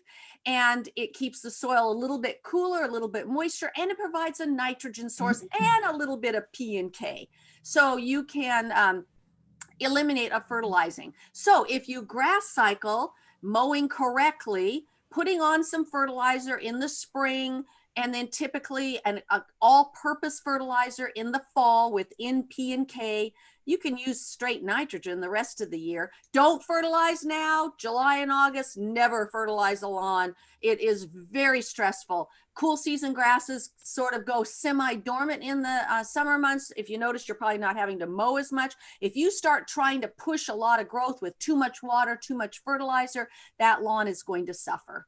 So those are just some basic things to keep in mind. Don't overwater, put it on adequately. Get yourself some tuna fish cans or some cat food cans, put them around your lawn and do a lawn water audit. And UC has a great website on the UC Guide to Healthy Lawns. And the UC Guide to Healthy Lawns tells you everything about how to do a water audit and find out how much water is coming out of your sprinklers and how much you should apply. And then fertilizing and turf selection and everything you need to know about lawns. Go to the UC Guide to Healthy Lawns. Perfect. That was rapid fire lawn 101. Well, you said I had only a few minutes. You did, and it was perfect. One final question for Susan. A lot of people are asking what compost bin to get, what worm composting product to buy. Do you have any quick recommendations of products for composting and vermiculture? Or Well, okay, as far as the compost bin goes, we like the open bins. We like what we call the geo bins, and they're up at our Fair Oaks Horticulture Center. They're also on our videos, our compost videos. We also like the Sunset Magazine Perfect Compost Bin, and that is one you can build. I have absolutely no carpentry skills, but I built one, and that we really like a lot. We are not that excited about the enclosed bins, the ones that are the drum bins. They look very fun and very functional, but in reality, they're not. Usually they're not big enough. And if they are big, they're too hard to turn.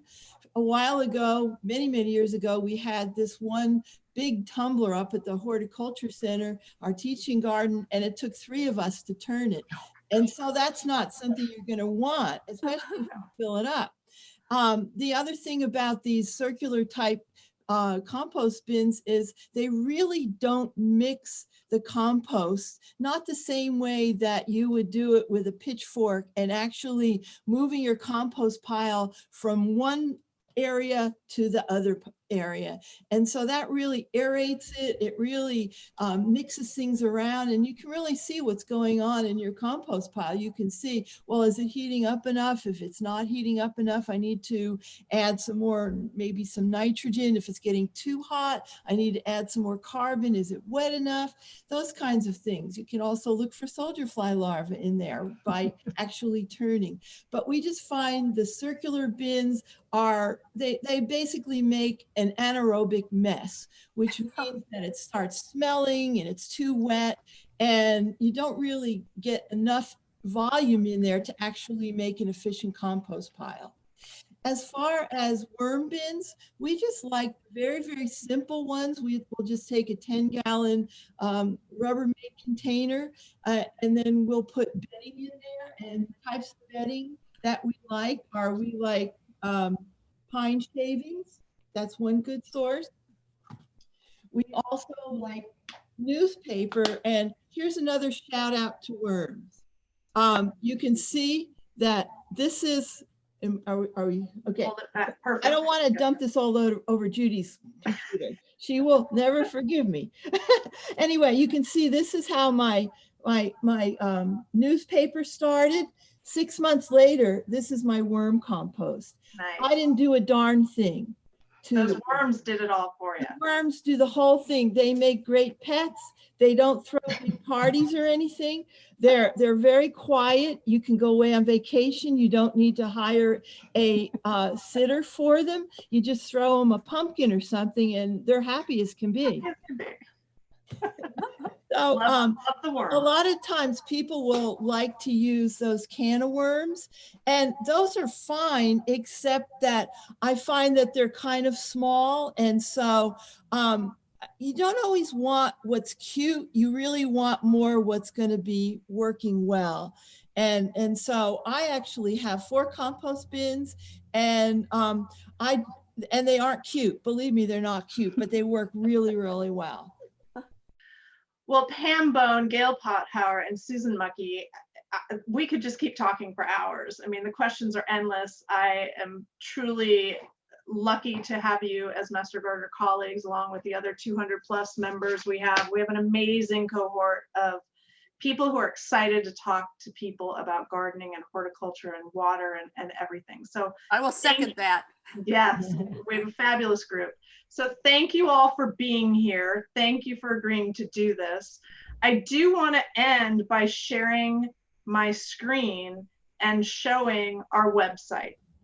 So this is where you want to go, general public that's been watching for the last 3 hours. The UCCE Master Gardeners of Sacramento County webpage has all the information you need to contact us, to send us emails about our events, about everything. Has all the links you need. So bookmark this, go to it frequently. It'll also send you to all the publications you've been hearing about. It's a great resource for you. We're here to help the greater Sacramento County region with all your needs. Don't hesitate to reach out for us. If you shared questions via email or the YouTube chat, please be patient. We will be getting our Master Gardeners busy answering those in the coming weeks.